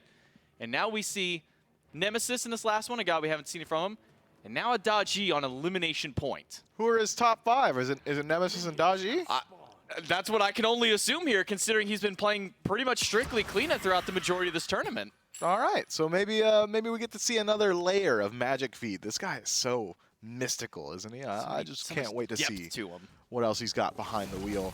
I think that Daji, phenomenal pick here, has a lot of really good matchups. The desk already highlighted very well. Ducky, Hurry win for the most part as long as there's no enemies nearby. Snoopy, all very susceptible to that ultimate. So I'm keeping my eyes on Magic Feet to get involved. Ooh. Just like I should be keeping my eyes on Snoopy. Seems like he could fall down at a moment's notice. This is a much more aggressive duo lane this time around from both sides, I'd say. Ho Yi, a very kill-centric god. Ocean's playing one of his favorite picks in the E set.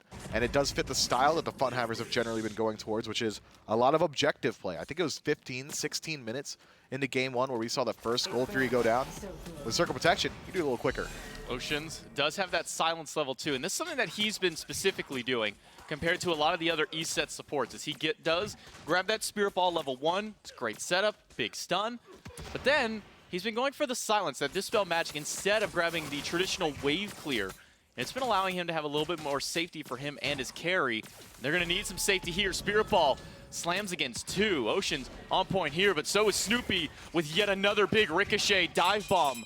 We'll get the carry out, but it is already getting bloody in this duo lane. Man, just that defense shred that you get from Dispel Magic so early on really does start to add up. I mean, I wasn't expecting Lacerate to do like 15% of somebody's HP bar at level 1, but that's exactly what it does. Conium has to jump away here. Now on the Fenrir, but Joshi is there. Evade and punish off the mark, but Luconium will respect the shot anyways and beads it away. Now Snoopy and Hurry have rotated in for a fight up against the mid laner to get the beats from Joshi, but a Spirit Ball on Snoopy will get his beats. Luconium diving into the back line on Joshi, needs one more, will find it. It's a 1-for-1 so far, and now the Tuba has joined the fight. It's a bloody 3 versus 1 in the back line because Hurrywin got left all alone. Massive turnaround. Hurrywin just does not get the memo that it's disengage time for the rest of the Duck Club. Moswald had already used the entirety of his kit. Luconium had nothing left himself, and auto attacks are not really going to do the whole job for you if your ADC's dead and Tuba is there. So the FUNHAVERS, from the brink of falling behind there, are able to turn around that engagement and find themselves a pretty decent win.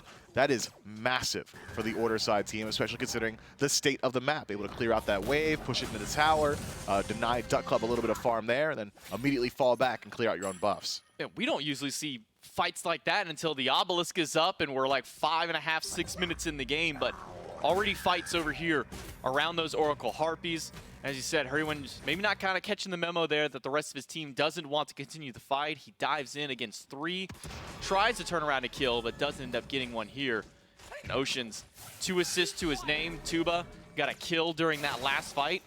But yeah, Ocean's still a little bit behind. Magic Feet goes in aggressive. Ducky That's a rip. under siege with a level 5 Uzi. This should be a kill here for the FUNHAVERS. Needs a little bit more damage out of Uzi to get the kill, and he will find it. We'll have to go all the way back to the depths behind the tower in order to get it. And over here on this left side, a big double taunt out of Hurrywin onto the duo lane. A dive bomb in from Snoopy. They need one more shot, but a big shield out of Oceans. But a better ultimate out of Luconium. We'll Still try alive? to back through Spirit Ball. We'll hold it out for now, but Snoopy does finally land the last shot. If Luconium isn't there, Oceans gets to walk out for free. Nice rotation from the jungler of the Duck Club to make something happen, considering so much presence was shown on the right side from FUNHAVERS. I think it's pretty easy for you to make that call and walk into the Tier 1 tower, but Oceans lived a ridiculously long time and unacceptable amount of time there, considering how easy it is, how many enemies he had stacked on top of him. Tuba taunted in, but holding on to his beads until the ultimate comes through. He turns around with the Petrify up against Hurrywin, maybe just baiting for Magic Feet to make a rotation in. He'll go up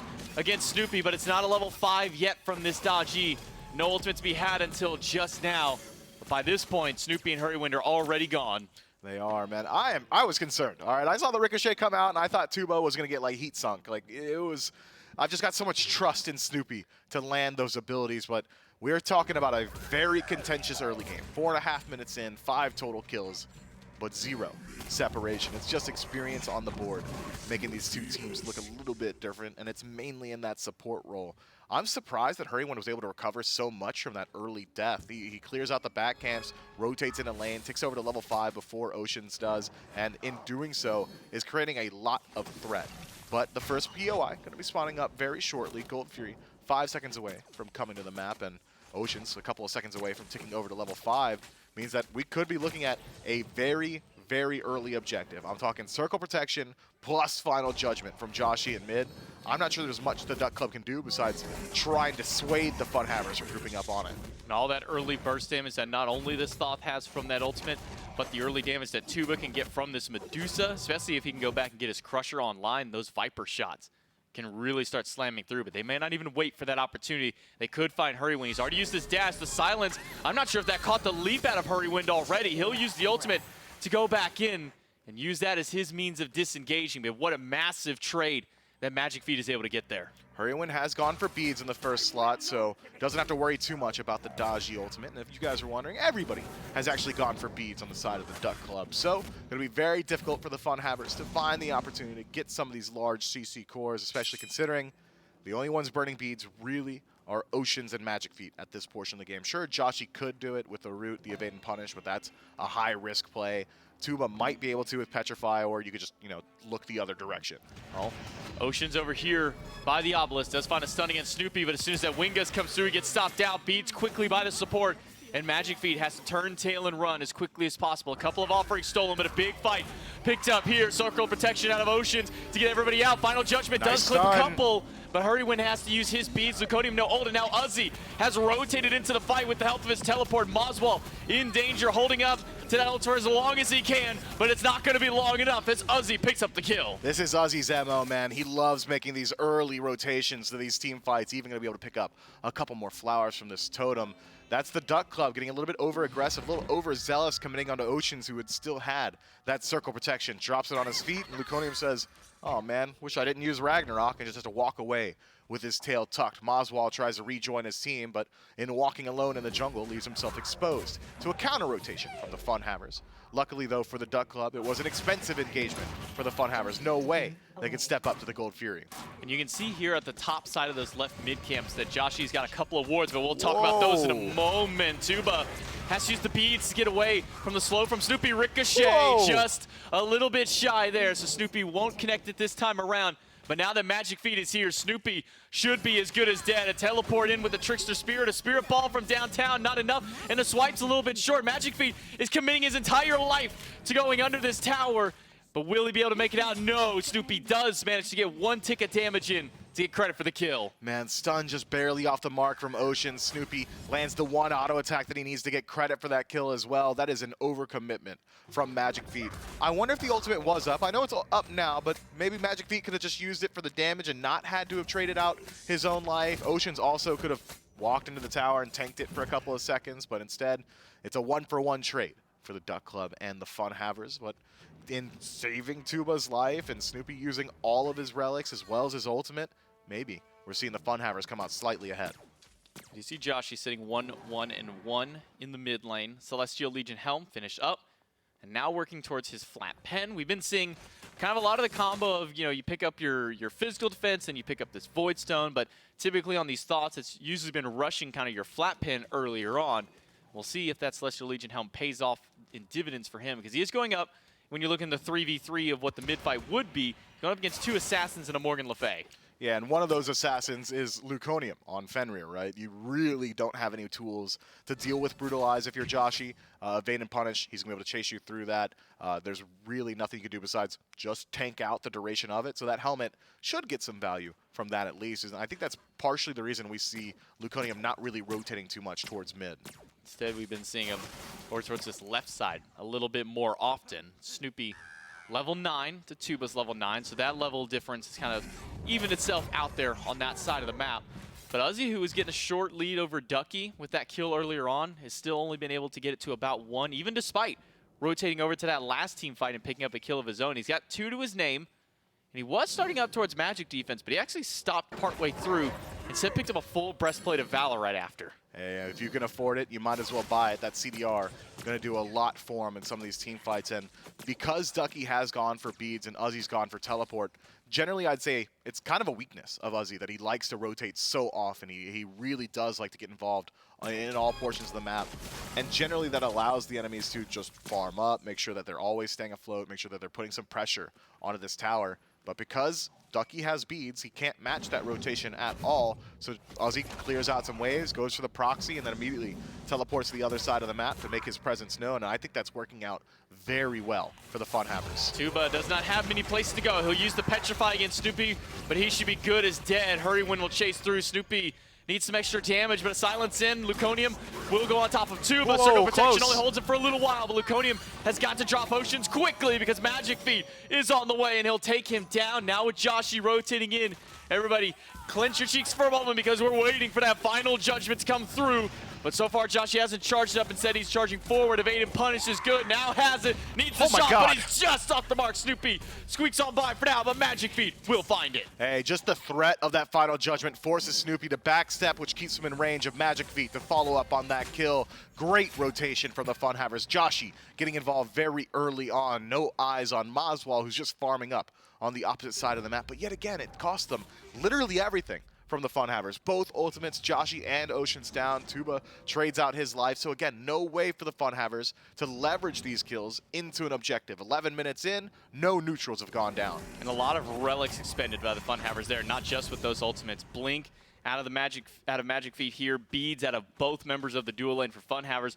Only one who used anything in that last fight was just Snoopy, using those beads earlier on.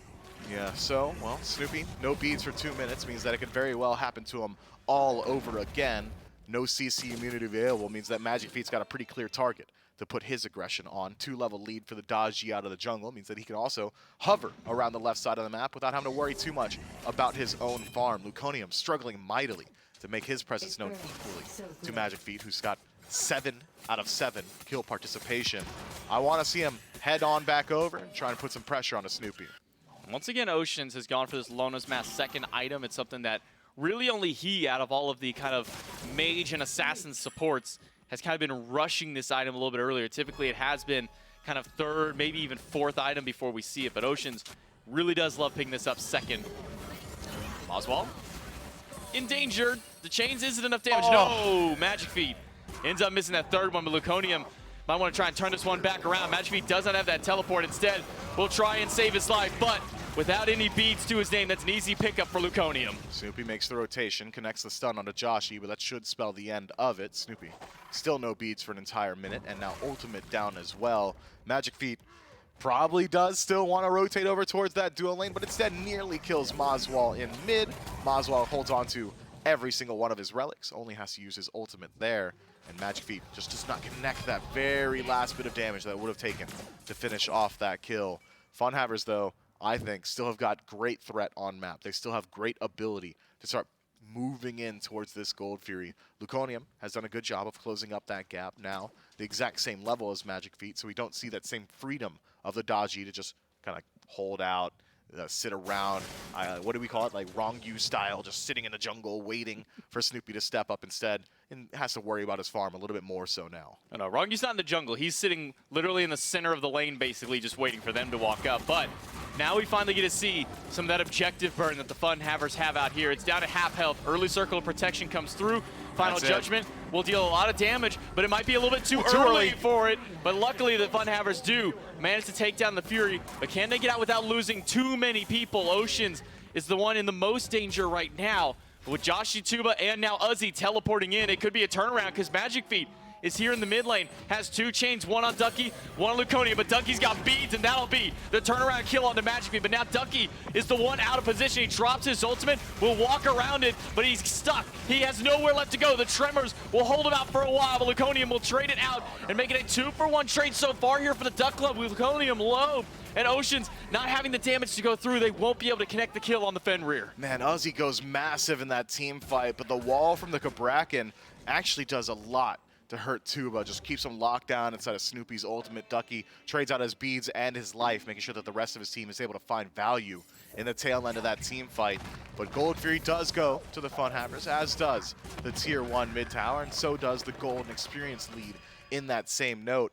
We called it, though. It was a little early on some of those ultimates. Joshi channeling that one out. Circle Protection popped a little early as well, but that was max duration, and that's kind of the weakness of going for this Lono's Mask so early on. 15% less damage output means that your confirmation has taken a massive hit. Man, if that's a full damage ESET, or even, ESET without that Lono's Mask, dropping that at half health, probably be just fine there because you'll have that extra output. But as you say, because of that Lono's Mask, loses out on a lot of that damage and ends up living with, what, like 5% health. It got everybody a little bit scared there for a moment, even with Joshi full charging that Thoth ult to get its maximum damage value too.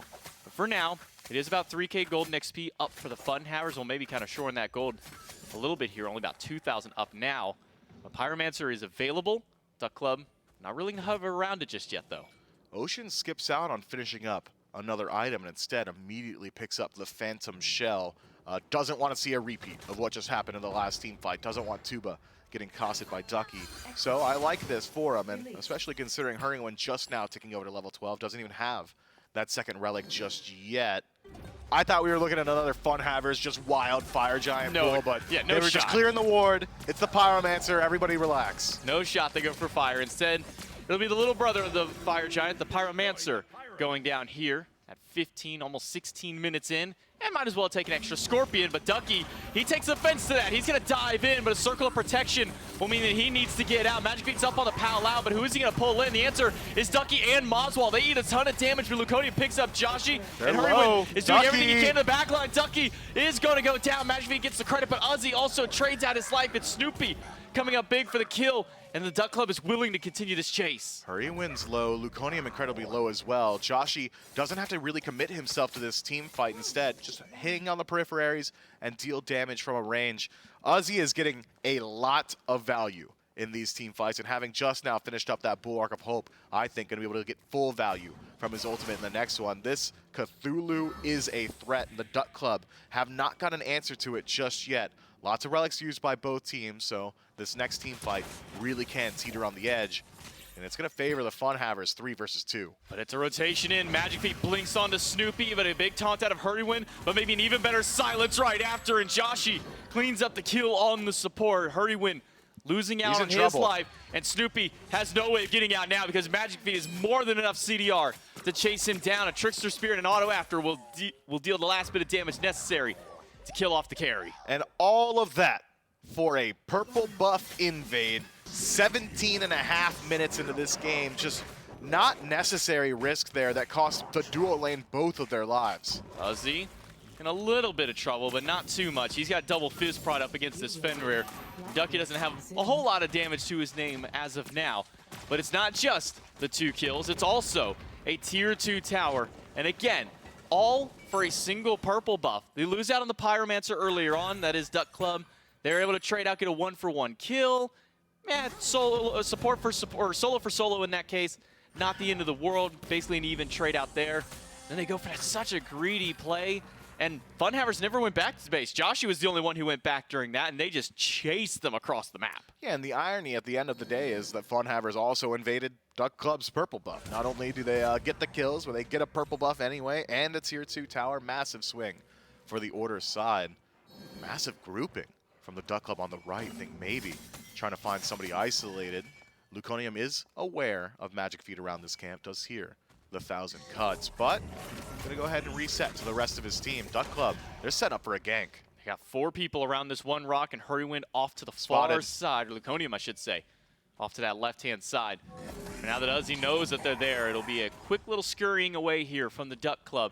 Joshi and Magic Feet grouped up in mid, and it'll be Joshi coming back with them. They got the double assassins, keeping their vision, but seems that there was a little call out there by FUNHAVERS, letting their mid laner know not to walk through that corridor, because we just saw 4 people sitting around Fire Giant. Yeah, and with all that presence on the right-hand side, it does leave this Oni Fury available to either team. FUNHAVERS do need to play wary. Duck Club are very far behind, but still very capable of taking out the Fire Giant 19 minutes into the game. So it's curious to see 4 members of the FUNHAVERS rotating over towards the left. Maybe just trusting that Uzi can stop a Fire Giant on his own, if that is going to be the case.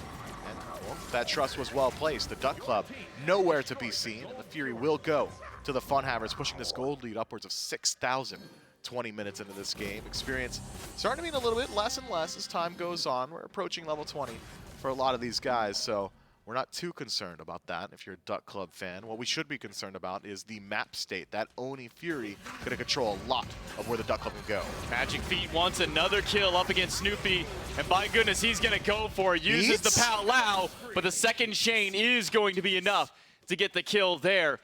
But maybe a Curious Beads out of Snoopy. Yeah, Curious, every relic, man. There's no way he escapes that situation. Maybe he thinks there's turnaround potential, but he'd already used Ricochet. So as long as Magic Feet just kind of sticks near him, he's going to lose out on his life. That bead's going down.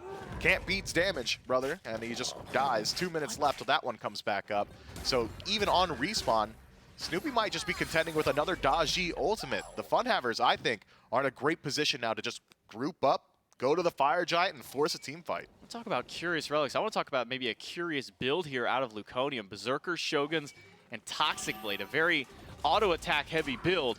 We'll talk more on that and see how it works out here at this Fire Giant. Started up by the FUNHAVERS, and it's Tuba and Josh in the backline getting dove by Hurrywind, but Magic Feet is there to play goaltender for his team. Uzi in the backline, and it's 2 versus 1 for himself, and Hurrywind lose out on half of his health bar before the fight really even gets ramped up. There's the repull on the Fire Giant, still hovering at around 80% HP. Ducky in first, he's found Magic Feet. Gonna grab Magic Feet, but a big shell and a big shield comes through. Final Judgment slams through 2, and Tuba takes down Luconium, and that's the call for Uzi to go up into the Scent of Madness. Ducky separating himself from the rest of his team. Magic Feet doesn't find anybody with that Pow Lao, but keep your eyes on Hurrywind. He's waiting in this back line. Hurrywind still has the ultimate available, but no great targets for it on his own. Needs the rest of the team to group up. There's his beads just for the escape, and the FUNHAVERS still 5 strong. No ultimates available, but plenty of HP to play with. Plenty of time to play with as well. Luconium still dead for 20 entire seconds. 4-man core of the FUNHAVERS head back to base. It's time to regroup, go to the Fire Giant, and run it all back. They don't have Luconium on the side of Duck Club for another 12 seconds before he is respawned. But they do have Hurrywind's ult. They do have Snoopy's ult. None of them up on the side of the FUNHAVERS. So even if they go for this fire, it's going to have to just be from their raw damage output alone. Keep your eyes peeled as far as the FUNHAVERS damage goes through. Lots of wards to try and cover out and catch out any sneak points.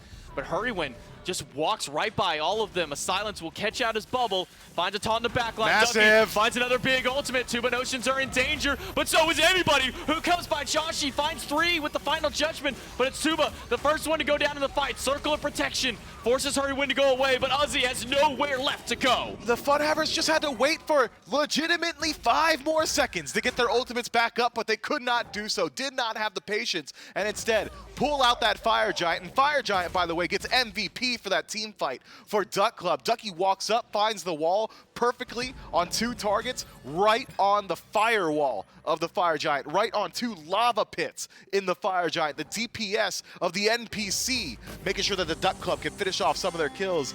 The FUNHAVERS, man, this is twice now where they go to the Fire Giant and a lack of patience costs them massively. In Game 1, it was the Hail Mary play. In Game 2, now it's just not waiting for your cooldowns. The FUNHAVERS do have a 5,000 gold lead up still, even despite that poor fight around fire. But now Duck Club are the ones with the advantage around the pit. As they started it up, it's just Ducky and Snoopy at the pit for now. Moswell will join shortly. Magic Feet might be joining some of his friends over in the grave. The bubble is up on Hurry. And I'll at least pop that one. And a Ragnarok out of Luconium. He's diving towards the back line, and he wants to find Joshi. But that Thoth is just a little too slippery, a little too quick on that dash to get caught out. Instead, it's Hurrywin eating the damage from this Thoth. Ultimate out of Hurry will throw Oceans back, and Uzi in the back line plus an ult out of Tuba puts Snoopy at critical health, and it's Magic Feet to deal the last shot to him. Ducky stuck in the middle of 3 and nowhere left to go. Magic Feet gets the double. FUNHAVERS get away with murder there. Luconium walks past Oceans and tries to chase out Joshi. Joshi still had the invade and punish, was able to create a gap that Luconium cannot close, and Oceans just standing there looking around like Travolta. What's going on here, man? Why aren't you picking me up? Because he doesn't even have beads. This E-set was allowed to stop the Fire Giant from happening because Luconium tunnel visions. Joshi, the Thoth in the backline. The FUNHAVERS, they may have fumbled on the initial pull, but are able at the end of the day to have Fire Giant on all 5 members and start up their siege in earnest. I'll take out this right side first. They got 2 towers left to strip away before they can start whittling away at the Phoenixes of the Duck Club. That first tier 1 tower, and at the minion wave is here. That one will crumble quickly to the might of the FUNHAVERS. Magic Feet will steal away some farm in the jungle, maybe go for a consolation prize of the Pyromancer after taking that first tier 2 tower. Yeah, that is so much farm on the map still. I mean, you can even go over to the Fury, a couple tier 2 towers as you highlight. The gold is still pretty massive at this point. Taking a peek at the Duck Club's builds, we're finishing up that 5th item. We're starting to look towards some of these 6 items. Pretty big power spike coming Snoopy's way very shortly, assuming that it is an Atalanta's build for him, or Atalanta's bow rather, gonna get some of that crit chance rolling. But as of now, the FUNHAVERS have got great free reign in the map. They can go ahead, clear out all these buffs, make sure everyone's at maximum strength, get all of their relics back and available. The only beads down for the FUNHAVERS as of right now is Uzi, and I don't think Uzi's too concerned about it because he's got Descent into Madness, which should keep him CC immune for upwards of 15 seconds in some of these team fights. So, what's going on with the other side? Yet again, Snoopy finds himself in a critical position without CC immunity available to him. 50 seconds left till that one comes back up, but it is a Silver Branch bow for him, so a little bit of additional penetration. Tank Shred certainly there. Uzi gonna have to concern himself with that Ho Yi, but I don't think he will have to for too long as Magic Feet is able to connect some of these magical pools and make sure that Snoopy isn't feeling safe. Needs something to try and kill Uzi, who keeps consistently diving on him in the backline every single team fight. But it's a group up here around this left side Phoenix. Oceans will soak up some damage. Uzi gets taunted in, eats the ultimate from the last breath, but a quick shell and then immediate ultimate right after. Uzi was not going to have to worry about any more of that damage, but he's just zoning out as Magic Feet and Luconium square off for a small 1v1.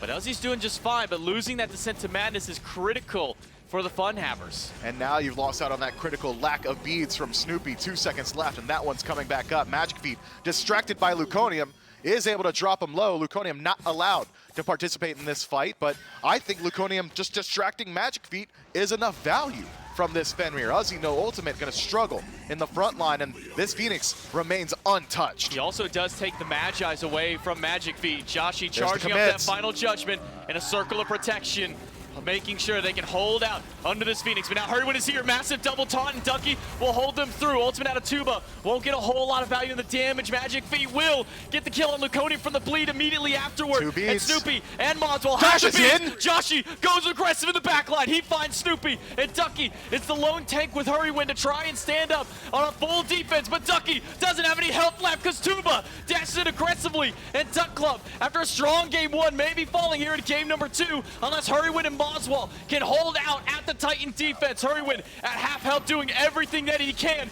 but now that Uzi has rejoined them in the back line, he will fall down. Boswell gets stunned out. The Titan at half health, and the FUNHAVERS should be able and poised to take game number 2. Man, on the last day of this event, they will not keep things easy. No more 2-0s. We're going to game 3 every single time. The FUNHAVERS come with a new strategy here in game 2. I think this E-set support goes a long way for them. This new objective style, objective-centric play style really does work out in a big way. Magic Feet as well has a phenomenal match, and it just feels like maybe download could be complete. I'm excited, man. Can we skip the desk? Just let me do game 3. Like, why we forget analysis? Let's go. I mean, I'm ready for game 3. I'm sure everybody out there is ready for game 3. But I'm even more excited considering if this is what one of the top 5 gods is for Magic Feet in the jungle, 4 more? What are some of the other 4 that could be coming his way? I'm very excited to see what comes out of these 2 teams in game number 3. And we're going to get to see that here in just a few moments. Take it to a break. Come right back.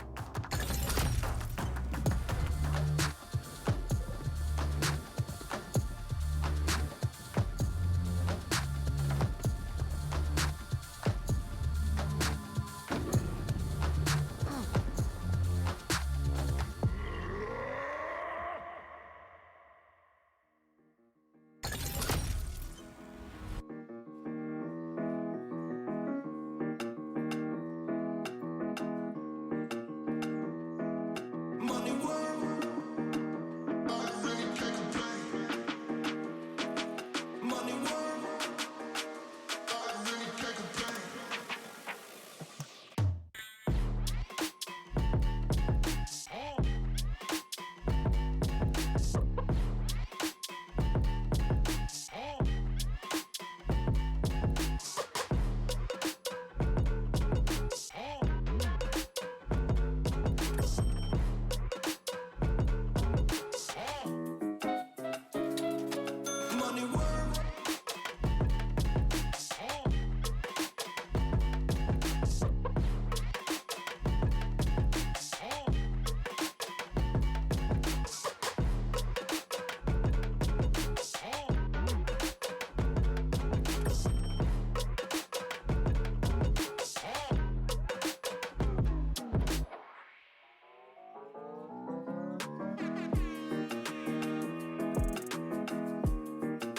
Money world. Money world.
tie it up, one game away from sending a team on to the losers bracket finals with a chance of qualifying into the Smite Pro League. One game away from sending one of these two teams home.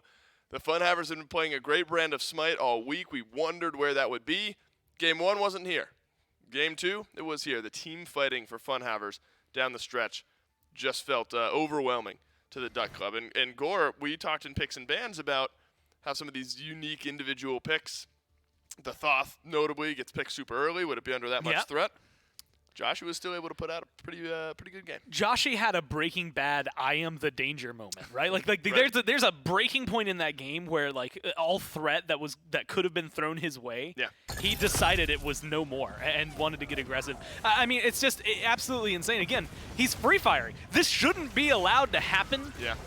By any means. His health bar has And not moved. The fact that it has been so consistent for him blows my mind. You've got to, eventually it's got to come up short, right? Like eventually someone's got to get back there.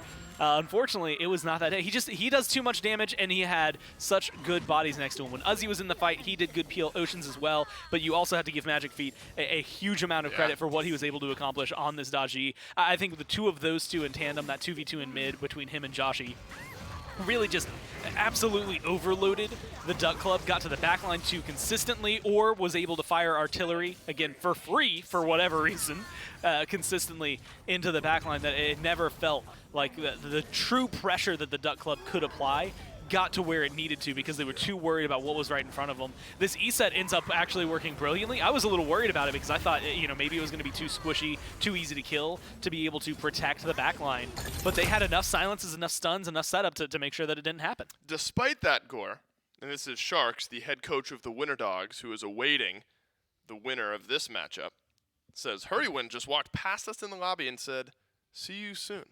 And so despite a loss in game number 2, there's two ways to interpret that. The way he meant it is that they're going to win this game and move forward. But the way it could be interpreted is that we're going to lose and you're going to lose too, baby. We're going down together. The third way is that we're going to walk past each other in the lobby here shortly anyway. And we'll say, hey, man. It had nothing to do with this game at all. I choose to believe it was the first interpretation. I'm going to stick with that one. Maswal on this Morgan Le Fay Gore. I mean, nothing really got going for Duck Club this game. It felt Snoopy kind of got sat on. Maswal did a good amount of damage. That damage just didn't quite connect for any kills out of the mid lane for the Duck Club. And then, Joshy and Magic Feet, sort of that 1-2 punch here in game number 2 was just too much. The main thing I'm getting out of FUNHAVERS is that Joshy's Thoth, there's like some unseen rule, maybe a force field that just surrounds him that prevents him from taking damage. That's, 3 games that I've seen him play this in a row where, even against like dive comps that felt like they were built to counter it, they weren't able to do anything there. So I'm just impressed with how often they're able to make this pick work, pick it up super high. Like a first pick Thoth, it feels like it is just asking for disaster. And the fact that it not only lives and does well, but flourishes in that environment was absolutely impressive. So FUNHAVERS, they don't have a lot that they need to change going from game 2 to game 3, although with depending on the bans that Duck Club throws out at them, it's probably going to change a lot. Yeah, so both the E-set and the Thoth. Yeah, that's not good. And Oceans deserves some love after game 2 as well. The E-set worked wonders as far as setup and peel for the rest of the team. And so those two together enough that the Duck Club just don't want to deal with it moving forward into game number 3. Zeus and Athena get banned out, and I think, Ducky obviously loves that pick. But I think, we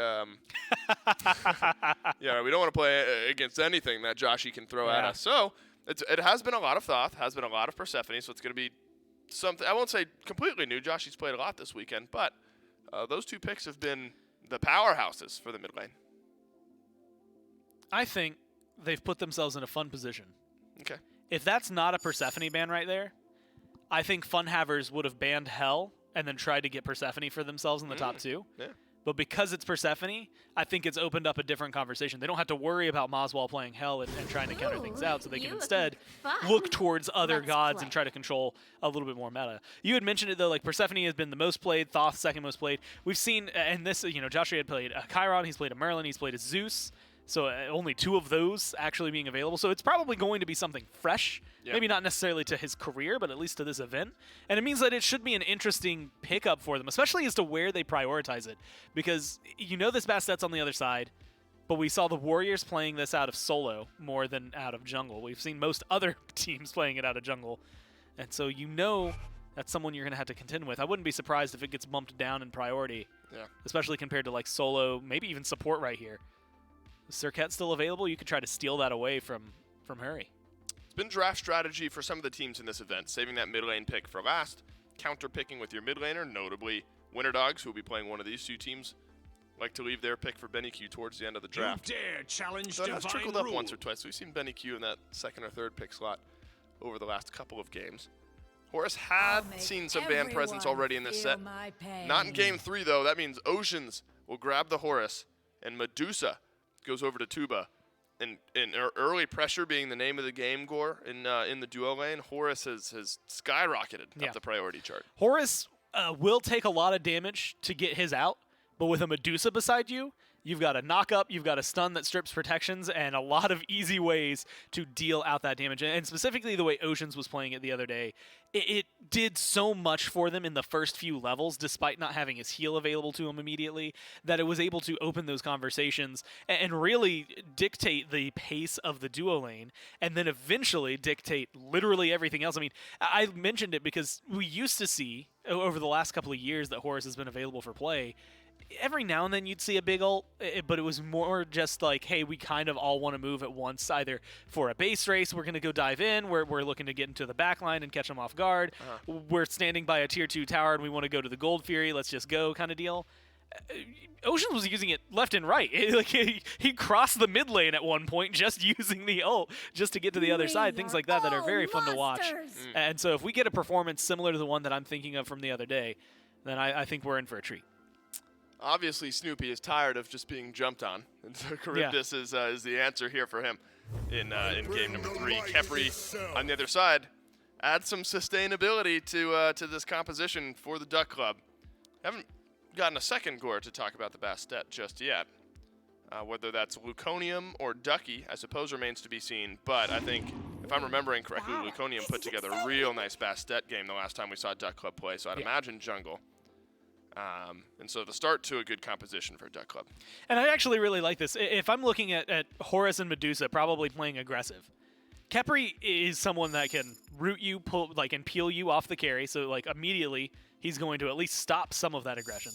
And Charybdis, depending on you shouldn't get your Whirlpool form first level, so realistically at level 1 you're still in trouble, but early on is going to be one of the safer hunters that you can have, maybe save for Heimdall, right? So realistically, you're in a good position here to just kind of read what FUNHAVERS are bringing at you, have good damage late game, have that res late game from the Khepri, and have a really good team composition, while also saving yourselves for the first 5 levels. Granted, Khepri's first 4 really aren't necessarily the cleanest, and it is going to still be something that they have to be cautious about, because while you can peel for your carry, there's a lot of dangers in pulling someone off of someone else. You have to really put yourself into the mix there. So it'll be fun to watch what Duck Club do to try and slow that duo lane down. Wonder Gore, 1 Daji ban, no cleanup ban. That's something that Magic Feet has played a lot so far this week and has looked very, very good on it. And I think you said what? Magic Feet's second highest KDA in this event. Yeah, 5 games on Kleena. A lot of those games on Kleena. So the Duck Club not worried about it in this one. The Daji was enough. We'll take that one away, and we'll deal with Kleena if that ends up being the pick for Magic Feet.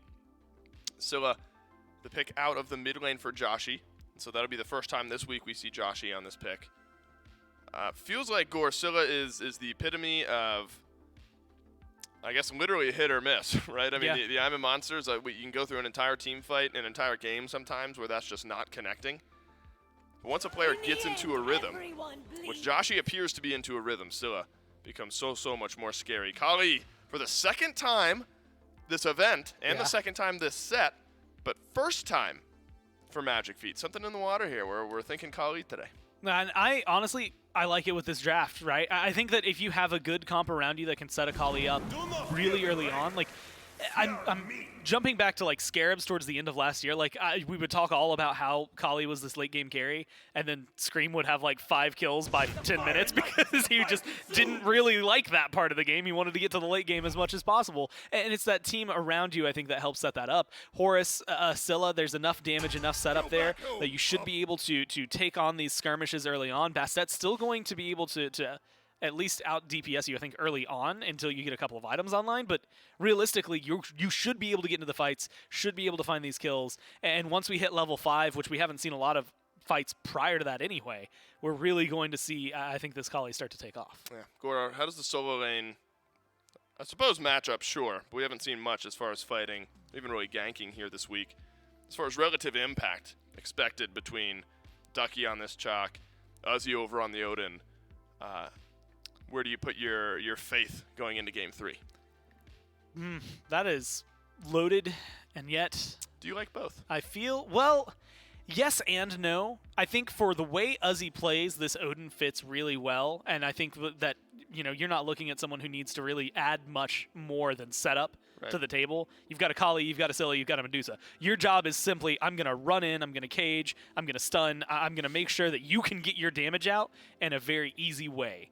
I'm going to peel for you if necessary, things like that. And I see the chalk, and I see someone that is able and capable of peeling, but I want to chase you down. I'm going to get my ult out and silence everyone. Like, it is a team fight changer. He is someone who wants to be a little more aggressive, potentially fight into that back line and do pretty well against it. And so I think it's going to be a slightly more aggressive style of play from Ducky, but it feels like that's what they need, right? It helps balance out the fact that Khepri doesn't want to do that as much. So now you have someone in shock that wants to get in their face alongside this Bastet, some artillery that's going to be coming from the Agni, a lot of good damage that can come out from that Charybdis, and then, of course, Khepri, who can provide, you know, peel as well as rezzing people throughout all of this.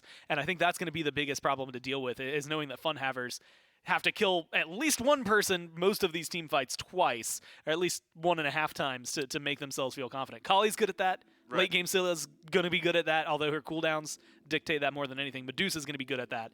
So it's going to be a lot of pressure on those rezzes to be like on point, and the peel afterward to make sure that that person can stay alive. I think jungle pacing early in this game, Gore, is going to be very, very important between Magic Feet and Luconium. Between the Bastet, between the Kali, FUNHAVERS want to spool up their power just a little bit here.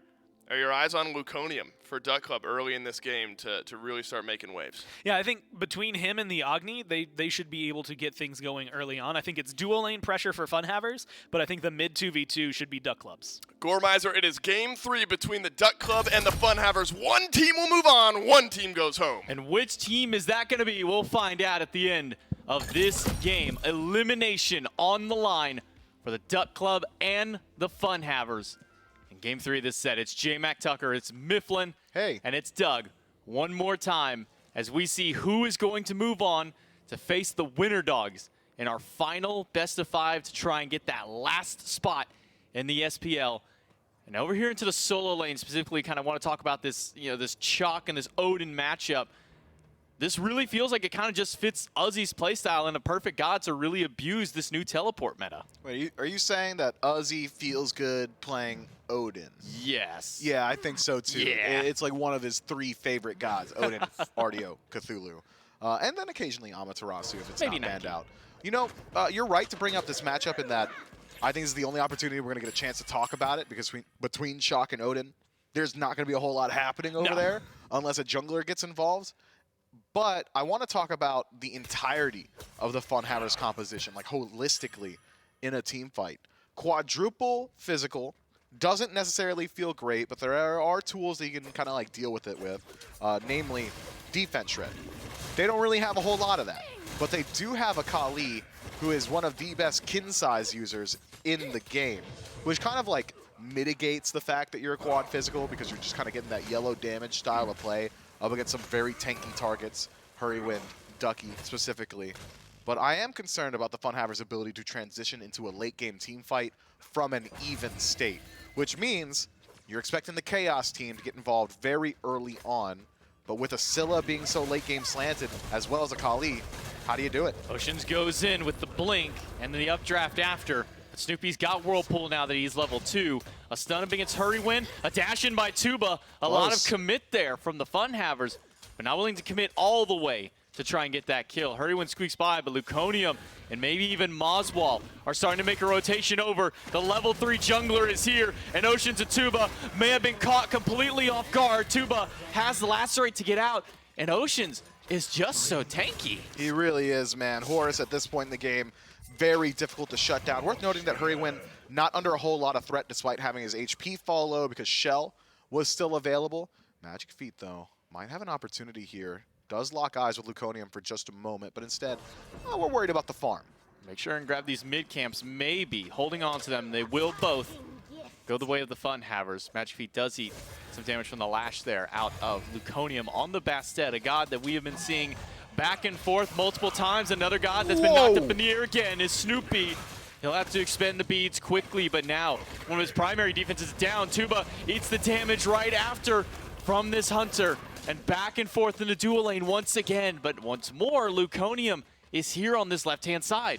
Maybe just going for the purple buff invade. Thought for a moment we might see him jump over the wall because Tuba's Lacerate was down, but instead just going to control that farm. Duck Club really wants to get off on the right foot on this side of the map, the left side of the map. And Luconium putting in a lot of effort there as well. Soaks up a little bit of the lane farm, soaks up a little bit of that jungle farm, but in return, Magic Feet gets to soak up all of Luconium's farm, takes away those back camps, but does not look towards the blue. He actually did manage to steal that blue just beforehand. Hasn't gone down onto cooldown just yet, so he gets a blue and he gets both of the XP Harpy camp. So a big swing there. Luconium still ahead technically in the farm, but Magic Feet taking a lot of that XP away and also forcing Ducky to have to play a little bit safer on this shock now that he doesn't have that blue buff to his name. But it seems that Ducky actually went for an invade on the top side because he does have that blue. Uzi lacking one. Yeah, Uzi just never really was able to step forward and pick his up. Ducky has got a level advantage now, having sold out a blue buff. So this Chalk going to have the ability to rotate out very shortly. Teleport available to him as Joshi uses that ultimate, trying to confirm that red buff for himself, and is successful in doing so. And I'm sure he's not too worried about trading out that ultimate, considering we're playing for the late game, it would seem, between this Scylla and Kali. They want to wait towards the latter half.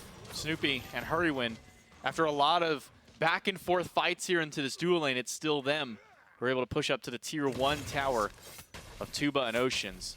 Moswall, the benefit of playing this Agni is you've got multiple charges of an ultimate, whereas the Scylla, you only have the one hit of I'm a Monster. Hurrywin will be spotted out by Magic Feet and Oceans. But it doesn't seem that FUNHAVERS really want to go for the commit just yet, unless they can find Joshi here. Root just off the mark. Magic Feet finds a double stun. Luconium in danger, and it's Joshi who picks him up. First blood over to the FUNHAVERS, but not much more than there. Hurrywin just a little too healthy. Yeah, Hurrywin had the ultimate available, but maybe a little bit too much CC tossed his way, is not able to get it off in time, and Luconium, who had used his jump aggressively, was not having access to it to escape that situation. Magic Feet very easily turning around that fight, and now rotating over towards the left side of the map, trying to alleviate some of that pressure that Luconium was able to establish earlier on. Steals away the flower, if not the farm, and walks himself cleanly out of that fight. The FUNHAVERS still, despite getting first blood, are very close in gold to their opposition, actually slightly behind. So macro farm, generally around that dual lane, favoring the Duck Club, as well as Ducky himself, the titular Ducky, invading that blue buff a little bit earlier on, making just a very even game on the board. We see some of that XP difference come out of here into the dual lane. Snoopy, because he's been able to get that extra farm, does have a very slight advantage over Tuba in the wave to wave.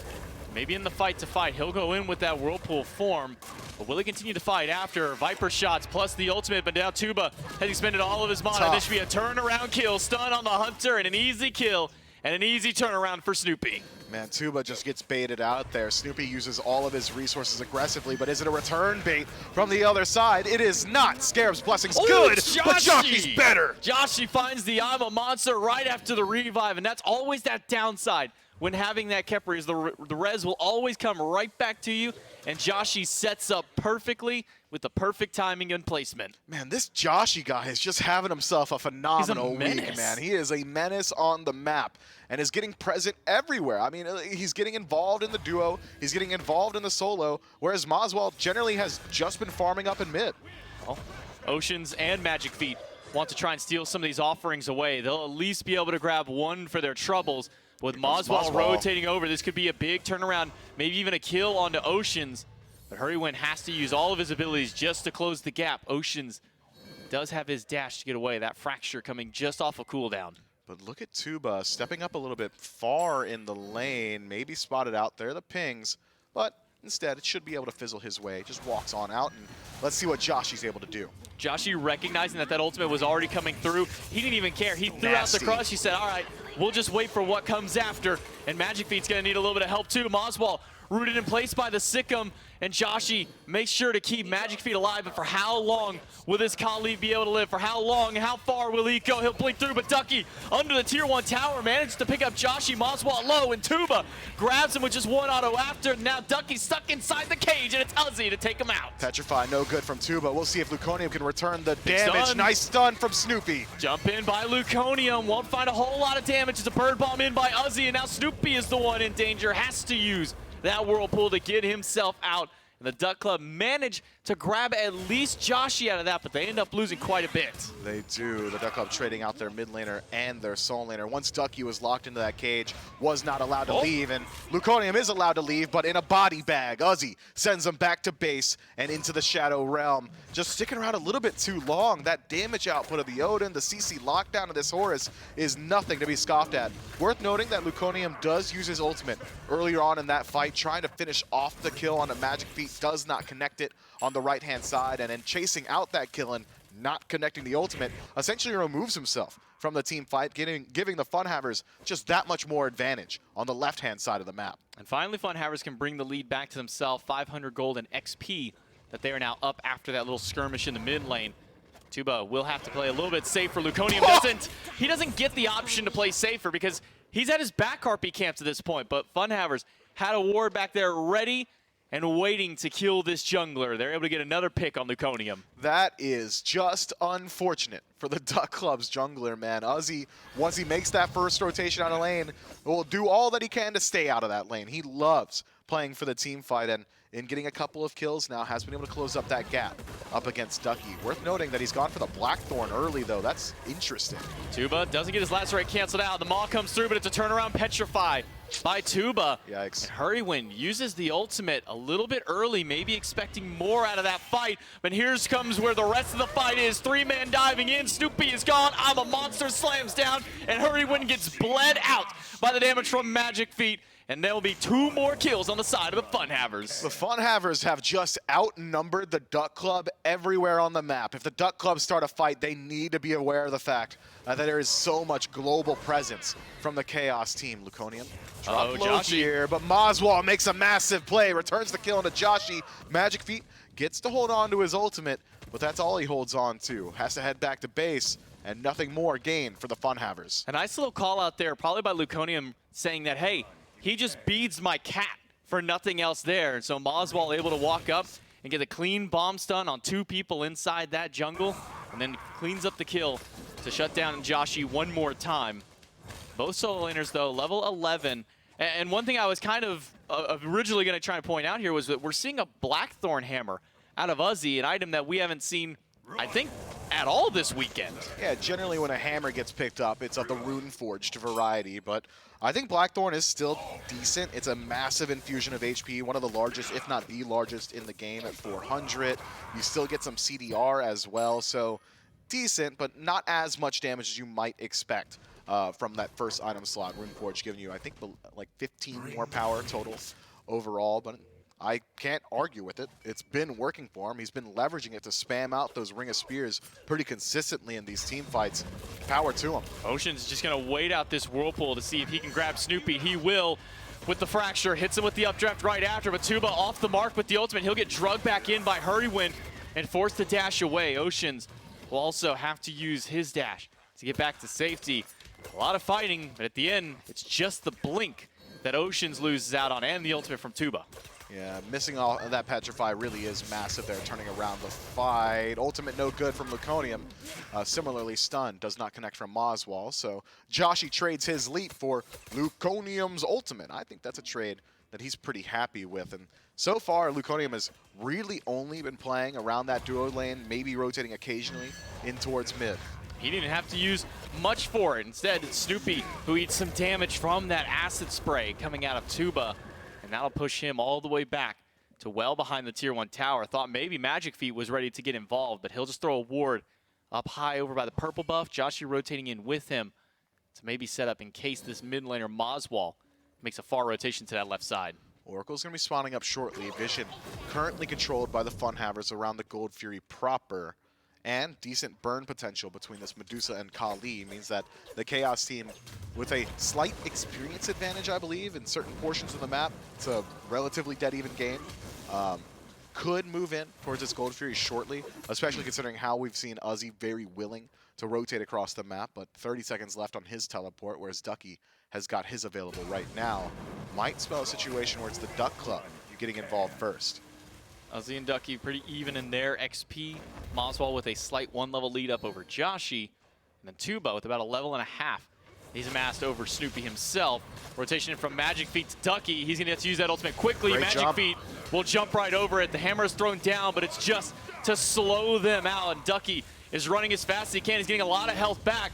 And the chase is still on here. Ducky will get hit by the lash, but there's an ultimate in from Hurrywin, and that should be more than enough for Ducky to get himself out. Fire Giant actually ends up hitting the last shot on Ducky. Fire Giant actually drops Luconium to 70% HP as well. Uzi re-engages slightly, and that's an expensive trade for the Duck Club. Costs Chalk his ultimate, and Hurrywin loses out on the Scarab's blessing, so the FUNHAVERS might be able to force another fight. Great vision control. They've spotted out Hurrywin, and now they know that there's a Sentry Ward there as well. Hurry. We'll get a nice little peek around the corner and see Oceans, but Oceans will face the damage of Moswall, who has to dash himself out. Josh had a crush ready to go right after that. A nice little damage check here, at least for Moswall. The double flat pen is online now for this Agni. Tuba wants to do a damage check up against Snoopy, who has to use that Whirlpool form. And yeah, that's half of his health gone, but Oceans still wants to go in. No ultimate available for Hurrywin just yet, but he won't need it for the time being. Oceans might want one of his own if this team of the Duck Club is going to continue grouping. Snoopy at least gets to hold on to his beads there. Losing out on the ultimate takes a hit from their team fight potential, but survivability still the name of the game for Charybdis. FUNHAVERS playing with fire here. Luconium makes another appearance in mid, has that ultimate available, and a couple of beads down on the other side means that potentially you could move in. Oh, never mind. Those beads have come back up. The FUNHAVERS in a very good position. We're 13.5 minutes in. Kills largely favoring the Chaos team. Gold experience slightly favoring the Chaos team, but it's ordered. It's the Duck Club who start off the first neutral objective, Pyromancer, and it doesn't seem there's going to be an answer from the FUNHAVERS whatsoever. Desynced neutral objectives means if the Duck Club in the next couple of minutes can move in towards the Gold Fury, they're going to have complete control of the map. Oceans finds Luconium, gets the beads out of the Bastet. A bomb onto Joshi will eat some nice damage and get the beads out of him from the stun that followed up with it. So beads down for the jungler of Duck Club, beads down for the mid of FUNHAVERS, and Moswall has been sneakily kind of putting out this damage throughout the course of the game. We've been seeing what Josh can do with these Zyma monsters, with these crushes, but Moswall has been steadily poking bomb after bomb into every single one of these engagements. Yeah, that's just the MO of Agni, man. That poke potential is incredibly high. Oceans just barely misses the fracture. Had he connected that, Hurrywin likely would have had to use his ultimate or at least the shell to survive that, and the FUNHAVERS would have been able to kind of leverage it for some aggression on the map. But instead, a whiff is going to cause a fizzle, and nothing happens on the left. Uzi is all the way back by the blue buff. He'll steal away a couple of camps of his own, but maybe join his team. His teleport is up, and that Gold Fury is looking mighty tasty here for the FUNHAVERS. Ocean still stepping very far forward, but it doesn't seem like the FUNHAVERS are willing to commit to an objective. So far, it's only been that Pyromancer, and it was the Duck Club who grabbed that one just earlier on. But now Snoopy once again locking eyes with Tuba from inside the jungle. And we've seen this song and dance time after time in this game. We have good damage output already. Tuba forced to retreat the presence of Hurrywin on this side of the map. And which soul laner has made the rotation first? It's the Duck Club. Ducky comes on over, clears out the ward, sees if maybe there's an opportunity here. The FUNHAVERS still have got Uzi hovering nearby. Both soul laners still have their teleport available, so can use their HP as a resource, kind of trading out for poke and then head back to base and teleport their way back in. Seems like both sides really jockeying for position, trying to move in towards this Gold Fury, trying to find an opening. But as the clock ticks onward, as we start to approach that 20-minute mark, even though we are fighting around the Gold Fury pit, these fights could very well turn into a fire giant if either side could take it cleanly. It has been rather slow for the last about 6 minutes of play. We see an ability thrown here, set of beads burned there, but no real commit to a fight just yet. As we see Joshi throwing some abilities over to try and poke out Luconium. Mozball's having none of it. He just wants his red buff, and he'll make sure to clear it out. But with Uzi and Ducky over here into the mid, surely this is a call for one of these teams to try and jockey for a position to maybe grab one of these objectives. Taking a peek at the Duck Club's relics. Yet again, Mozwall goes for that shell in his second slot. Not allowed to go for the Aegis when there's an Odin on the other side. But this time, Hurrywin as well has got the shell. But neither one of them have upgraded it just yet. And that could be why we're starting to see some of this slower play from the Duck Club. They don't have the ability to answer this cage from Odin just yet.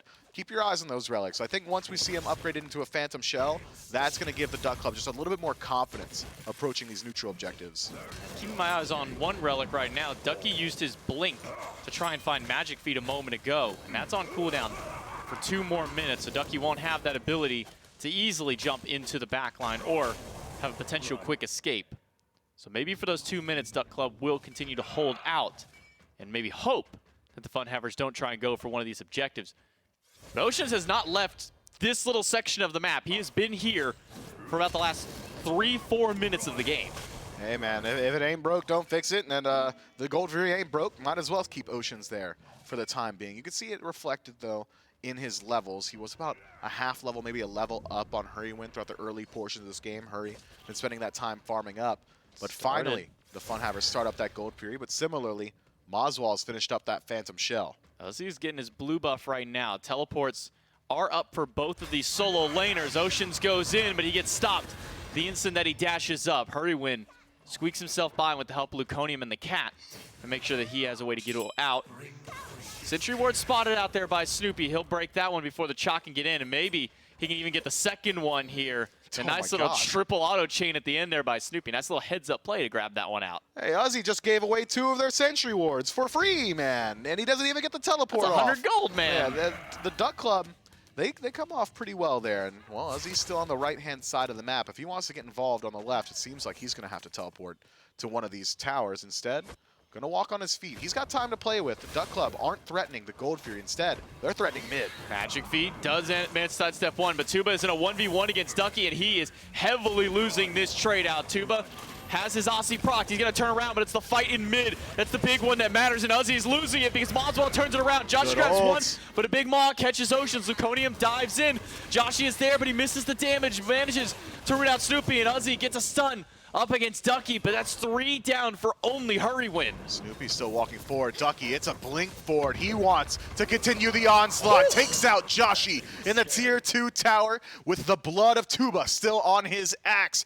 Ducky coming up huge for his team. And now the Duck Club can start rotating over towards the right side of the map. Remember what I said? We're fighting around the Gold Fury, but we could be fighting for the Fire Giant. Instead, it's Pyromancer pulled out. But looking at the death timers on the side of the FUNHAVERS, still 30 seconds on Joshi, 10 on Tuba and Magic Feet. It's just Uzi in range to defend. Gotta think, maybe the Duck Club could have gone for a slightly more aggressive play. Maybe so, or maybe just fearing what Oceans can do with this Horus. That ultimate was up during that entire engagement, can transport anybody in towards that Fire Giant. You just need him and Uzi at least to hold out. But all that fighting, all that standing around and staring at the Gold Fury has finally netted Duck Club the opportunity to actually start and complete this Gold Fury. Pyromancer, after getting 4 kills in that last team fight, and now a Gold Fury right after, Duck Club have opened up the door for themselves here. About 2,000 plus gold up in the lead that they've been able to amass for themselves, and you may as well consider it about 4,000 plus, considering they were just barely 2,000 behind earlier. They were, and I think it's pretty clear who the threat is on the Duck Club right now, and it's Ducky. He's gone for a little bit more damage in his build, has the Rune Forge that we were talking about a little bit earlier, whereas Uzi gone for the Blackthorn, Transcendence fully stacked up. He's also got the Eye as well, or the Shifters rather, Shifter Shield. That's my OG Smite brain kind of rearing its head for a moment. I mean, it does look like an eye. It's that exact art used to be called Eye of Retaliation. There's your little Smite history fun fact. And all of this damage has really started to add up where Ducky is 1v1ing Tuba. He's still incredibly tanky because of the inherent healing in his kit. The scaling of all this power means that the healing is giving him that much more, which is effective HP, effective protections in these fights. He's gone uncontested the majority of the time. We need to see maybe Magic Feet close gap onto him with kin size. He could put some threat onto this chalk. Maybe Joshi as well. Not a whole lot of magical defense or defense in general for Ducky, so that burst potential certainly there. But the FUNHAVERS struggling to find an answer. Close call there by Uzi. He teleports in, manages to get in between 3 people, and quickly jumps back out and will rejoin his team. But the Duck Club are starting to set up around this Fire Giant. They've got the ward control in and outside the lower end of the pit. But Uzi, after he hits 12, he goes, or 20, goes back and upgrades his amulet. And now it's Ducky caught in between oceans, but Ducky is taking no damage. Ducky is not at all concerned about what's coming from the FUNHAVERS. Uzi goes down too. Snoopy with a big pickup. Joshi finds a nice ultimate, but it's not going to be enough damage. He is falling low. Luconium is more than happy to chase him while Hurrywin chases out Magic Feet and Tuba. A 3-kill swing now as Luconium grabs Joshi. Man, Ducky is fighting for his life, and he will not make it easy for anyone else to make it into the SPL. Ducky definitely wants to redon that jersey. Still full HP as he pulls out the Fire Giant for his team. 3 for 0 trade, favoring the Duck Club. And I think that the FUNHAVERS kind of fell into that trapping that we did on the cast. Ducky surrounded by 3. I don't think so. You're stuck with Ducky. He took 0 damage in that fight and returned all of the damage. I mean, and it's all credit to this. I mean, it's something that you've talked about constantly with this chalk, that we hear that healing scaling with power. Well, aside from that one little Witchblade there that doesn't offer any power, everything else in his build is just crediting that extra healing, and there's just not enough damage on the side of FUNHAVERS. Even Joshi with anti-heal doesn't slow him down one bit. Ducky is a man on a mission right now, and that mission is to get through this set and get towards that SPL spot. Gotta wonder, maybe had Oceans popped that Frenzy, there could have been a little bit more damage, a little bit more threat onto Ducky, but simply not the case. Take a peek at Hurrywin's relic selection, actually picking up the Hastened Shell. I call it that because it's got like a sprinting guy on it, you know what I mean? I'm gonna just rename all of these relics. It's the Fortifying Shell. It's just gonna give you a lot more survivability in some of these team fights. You got a lot of mitigation, and I call it the Sprinting Shell, the Hastened Shell, if you will, because it gives you movement speed as well. Pretty good. And when you've already got a Phantom Shell from Oswald, who's going to be the general kind of recipient of that Ring of Spears from Uzi, you're kind of allowed to have a little bit more fun with your relic selection on this Kepri. The base defense of the FUNHAVERS seems to not exist right now. They're going for a little bit of a split push elsewhere on the map. Maybe we'll see them regroup once the Duck Club starts to approach this Phoenix, but it's a slow grouping. Just now making their way back to base are Magic Feet. Well, Duck Club's already in the Phoenix. FUNHAVERS are slowly trickling in. The cage drops down. Bad cage. And that'll catch a couple of people, but they're not worried. Maybe Hurrywin should be worried, though, or maybe not, because Snoopy, with the help of Luconium, is able to burn away Oceans, and that's already 1 down now on the side of the FUNHAVERS. But keep your sights up for Magic Feet. He just walked over a ward. Luconium has recognized this, and now he doesn't have that means into the fight. Instead, he'll lead some of that damage as Ducky goes into the back line. Finds 3 with the ultimate, forces Joshi and Tuba both immediately out of the fight, and the left side Phoenix goes down. It does. Will the Duck Club go for this Tier 2 tower with the 10 seconds left on Ocean's respawn? I think so. And if they so choose, can immediately back up towards that Primal Fury. We see the FUNHAVERS are starting to group up. They're on the right side jungle, seeing if maybe they can catch out the Duck Club, who are taking their time on the map. They're going to go ahead, clear out the wave, leave nothing up to risk. They still have a minute and a half on this Fire Giant power play. I think this Tier 2, a foregone conclusion. They don't necessarily even need to approach any more of these Phoenixes. You can go for the Primal, you can go for the Pyro, and just keep pushing that gold lead. Ducky is swinging right now. 14,000 player damage on the chalk, and we still have at least 1 more team fight to go. All ultimates aside from Luconium's back up, and that just rang true now. Ducky goes in.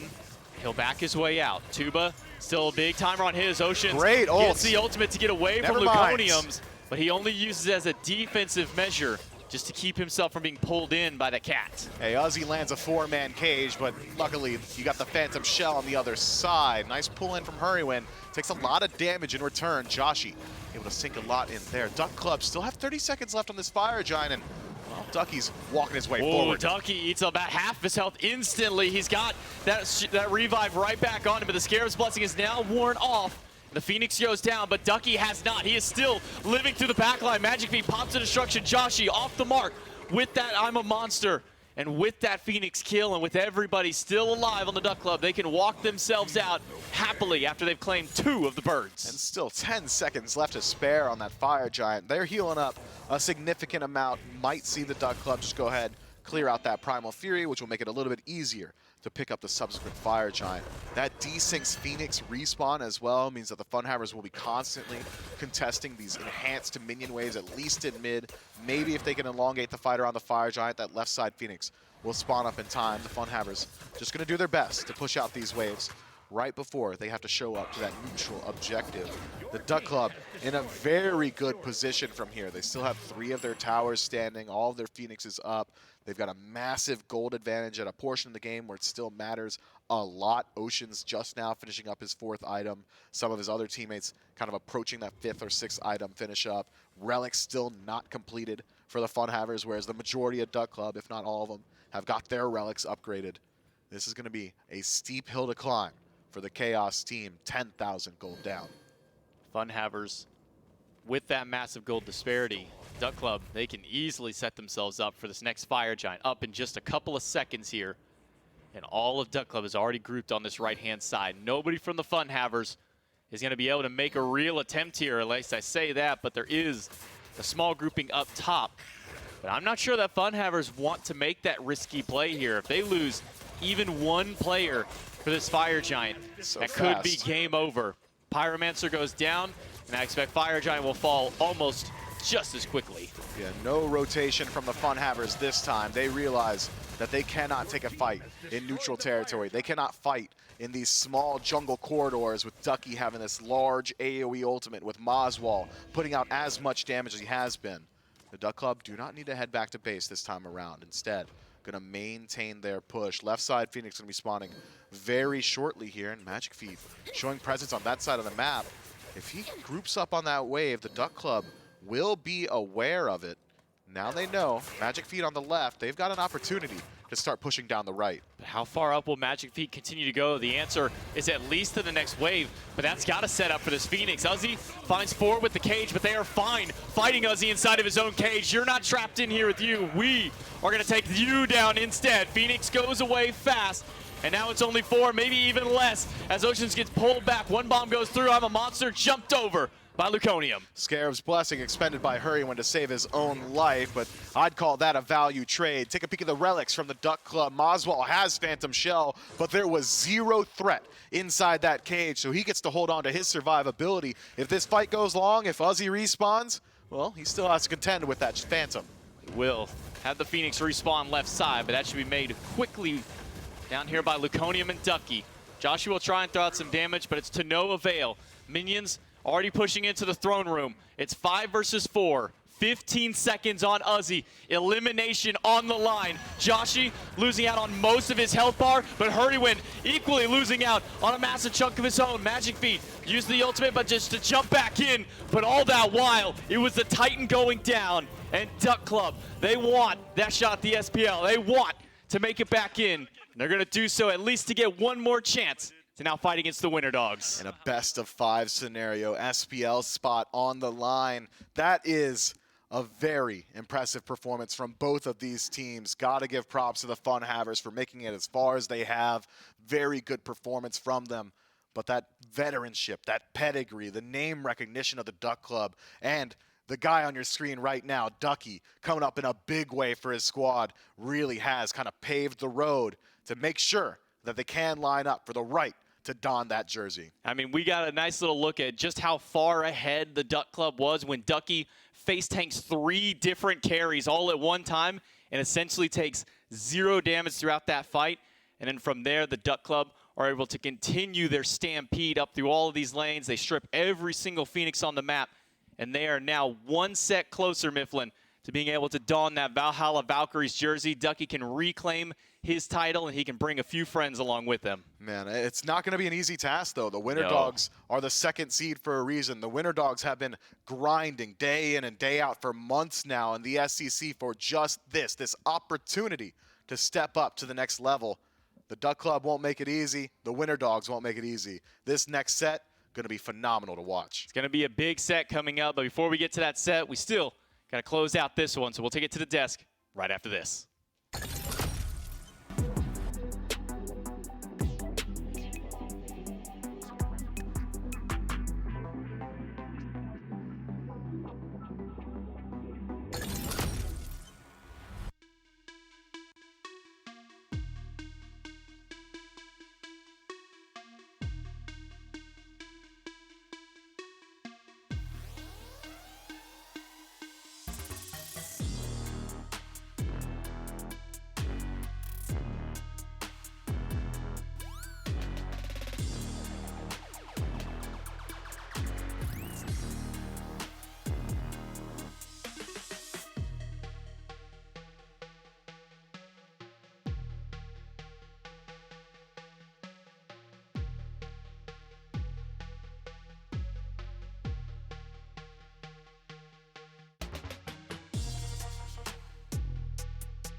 Yeah.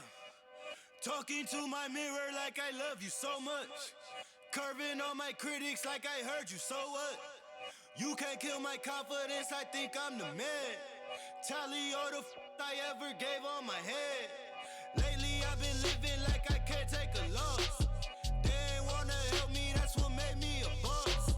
You can't kill my confidence, I think I'm the man. We don't give a that's what they don't understand. Back again like flu season. I broke records while loose leafing. I'm coming down my roof, leaving. Don't give a I don't care. Did the by my lonesome. No wonder now I'm on one. No shortcuts on that long run. All I really want is my share. Get on my God, on my totem it's nothing. In the discussion, all them feelings I throw all my pain on percussion.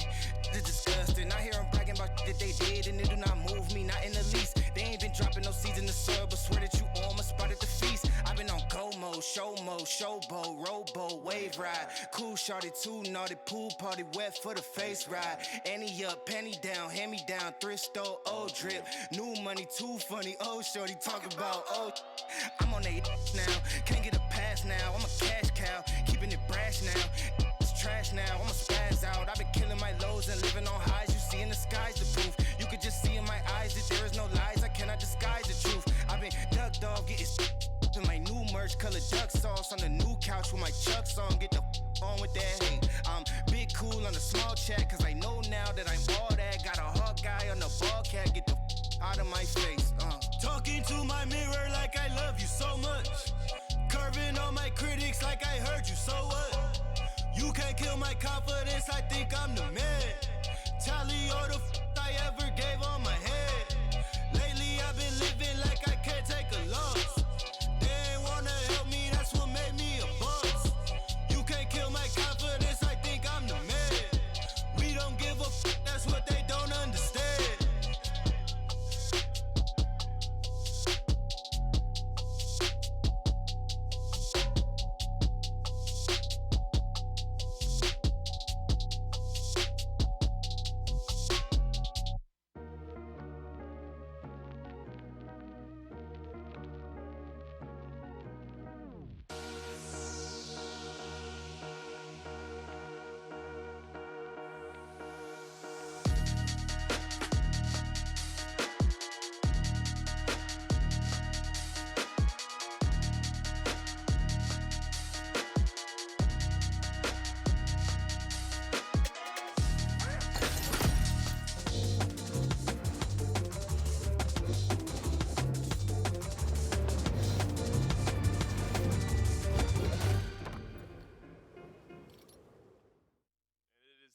Duck Club moving on. They've got a rematch with the Winter Dogs later on this afternoon, a best-of-5 set to move on to the SPL here in Season 9. The Duck Club, this is sort of indicative of the way some of their sets go. You do great early on in Game 1, you stumble a little bit in Game 2, and then you roar back and control Game number 3. And when all the cylinders are firing in the way that they were here for the Duck Club, going to be very, very difficult to beat this team. Gore Miser is with me one more time. And Gore, the key players for the Duck Club really started to step up in this set. You know, it's a very, very competitive set against the FUNHAVERS. A lot of us figured this could sort of go either way. And so when the going gets tough, the tough get going, and the veteranship, I think, sort of won the day here. Yeah, there were a lot of moments, especially early on, that were going in favor of the FUNHAVERS, little small wins. And there were actually little moments I was looking towards, specifically Magic Feet, right? There were a lot of opportunities and little moments where I'm like, okay, that's going to be it. That's going to be the play where he's able to make it. And one was around that left Phoenix. I remember I was talking to you about it, and I see him start to loop around. And all that Luconium does is just throws his 2 at him, right? Just a little razor whip. It forces him to fall back. But it's little things like that where it's just like that awareness, knowing that you're about to get ganked, making sure it doesn't happen, things like that.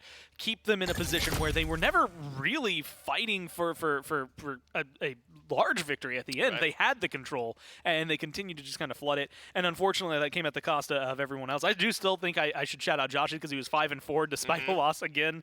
Really high damage despite a loss again. I think this guy is absolutely nuts in mid. I think we got to see a lot of great play out of this entire squad from FUNHAVERS. But this one is exactly like what you say. It is just the fact that you've got 5 guys that have been playing Smite for a long time, competitively for a long time, that understood what the job was when they came in, and they were able to execute on their plan. 21,000 damage from Ducky here in this game on the chalk. Ducky's had such an interesting Didn't play that at all last year, by the way. Really? Yeah, I double-checked it just to make Throughout sure. all, what is that, all of SPL? For only SPL. He might have streamed it. Could have streamed it. Does that count, though, Gore? I don't. No, because otherwise Nika has like the widest god pool of any single player. Ducky plays the chalk, does big damage numbers, and also standing by for the post-game interview. Ducky, oh, you can look at yourself over there if you want to. No, the headset's too big for my head. I'm trying to you can squeeze the size. You put your palms on and pull it down. Yeah, there you go. Fantastic. Who was wearing that? J-Mac was, so we'll have a talk with J-Mac. Talk to me about your personal solo lane meta a little bit here, because it feels like we've seen a pretty wide variety of picks out of the solo lane. I asked Hurrywin something similar about support. Do you think everyone can sort of make the meta their own in the solo lane at the moment? I don't think anyone knows really what's going on. It's either pick Amber or go ham. So I'm just picking characters, and I'm cooking up until late game, and then rotating over. Hey, you're getting Athena bans now headed your way. I don't know about that one. Hey, you banned out against you a couple of times. It felt like in that game, you know, you were man-possessed, and you're sort of willing your team forward, putting yourselves in an opportunity to move back to the SPL. How much would it mean to you personally to get back into the SPL after one more best-of-5? That would be lovely. I get to keep my PC. That's nice. I haven't had a chance to wear the Valks jersey on LAN yet. It's right there. Yeah, so maybe this year I can whip that one out. Yeah, maybe. All right, the last time you played the Winter Dogs 2-0 in their favor, do you think you guys have been able to go back, sort of regroup on that matchup enough and favor yourselves a little bit better going into it this time? Yeah, I think so. I think we were very nervous going into that game, and it clearly showed. So this time around, we have more games to play. That's right. And we'll just pull it out of the bag. Sure thing. Best-of-5, Ducky, looking forward to. You guys get a little bit of a break. Look forward to talking to you soon. All right, thank you. And so the Duck Club grab themselves a win here in this best-of-3, move on to face the Winter Dogs Score Miser in one more best-of-5 to send a team on to the SPL. And so now I'm getting goosebumps thinking about it. The qualifier tournament has been so much fun to watch, and all the storylines that have unfolded. And after all of the long days that we've had, Gore, we've got one more matchup, Duck Club versus the Winter Dogs. I think it's interesting that Ducky's biggest concern was getting to keep his PC here. Yeah, if I get into the league, I get to keep the computer, not the salary that you can have, all the other fun stuff of being able to play Smite for a living here on LAN. For him, wearing the Valks jersey on LAN, I think being a huge deal. It's going to be really fun to watch if Duck Club are going to be able to retaliate, because like you said, they've played against each other already this week, and this is going to be the test of have the Winter Dogs, especially after yesterday, they look really good up against the Warriors. Are they just the kryptonite for Duck Club, or have Duck Club been able to learn from these sets they've played down here, the 2 that they played in the bottom bracket, to come back and find some revenge? Gore Miser, one game remains down there at the bottom of our schedule. Best-of-5, Duck Club versus the Winter Dogs. That'll be coming up right around 4 p.m. Eastern time, just about an hour from now, we'll have an SPL Worlds documentary, part number 1, running over about the next hour or so. And the bracket, all of the chaos that has ensued with this bracket. Doesn't it feel good now that it's filled out, though? Like, there's no, like, winner Satisfying. of match 1 versus winner of match Right. 9 or any weird stuff like that. It's just all the names. You get a little bit of it all. And now you look at this bracket, Gord. Did this go about as you expected so far this week? Let me think. I think Samsara got knocked out a little earlier than I expected. Mm-hmm. Same thing for nobody's favorite. Otherwise, it's been a while. I didn't know what to expect out of FUNHAVERS, Right. if I'm being honest. The fact that they got as far as they did is very impressive to me. And so realistically, there were a lot of turnarounds from what I expected. So it was chaotic, and I Yep. loved it. I think Just F6 personally was my surprise of the week so Yeah, far. they I looked think, so good. Even though they got knocked out in losers round 3, the fact that a team that had struggled at the SEC level sort of rallied, regrouped around one another, was able to make a run here this weekend was very, very impressive. But all of that has built up to the Oni Warriors, then the Oni Homies, now the Oni Warriors already qualifying, and now it is just the Valhalla Valkyrie spot in Season 9 of the Smite Pro League up for grabs, and it is the Duck Club versus the Winter Dogs. Two teams with very different stories, but high expectations for both of them. Make sure everyone sticks around. In just about an hour, we will be back to fill out the final spot in Season 9 of the SPL. Duck Club versus Winter Dogs, coming up in a bit.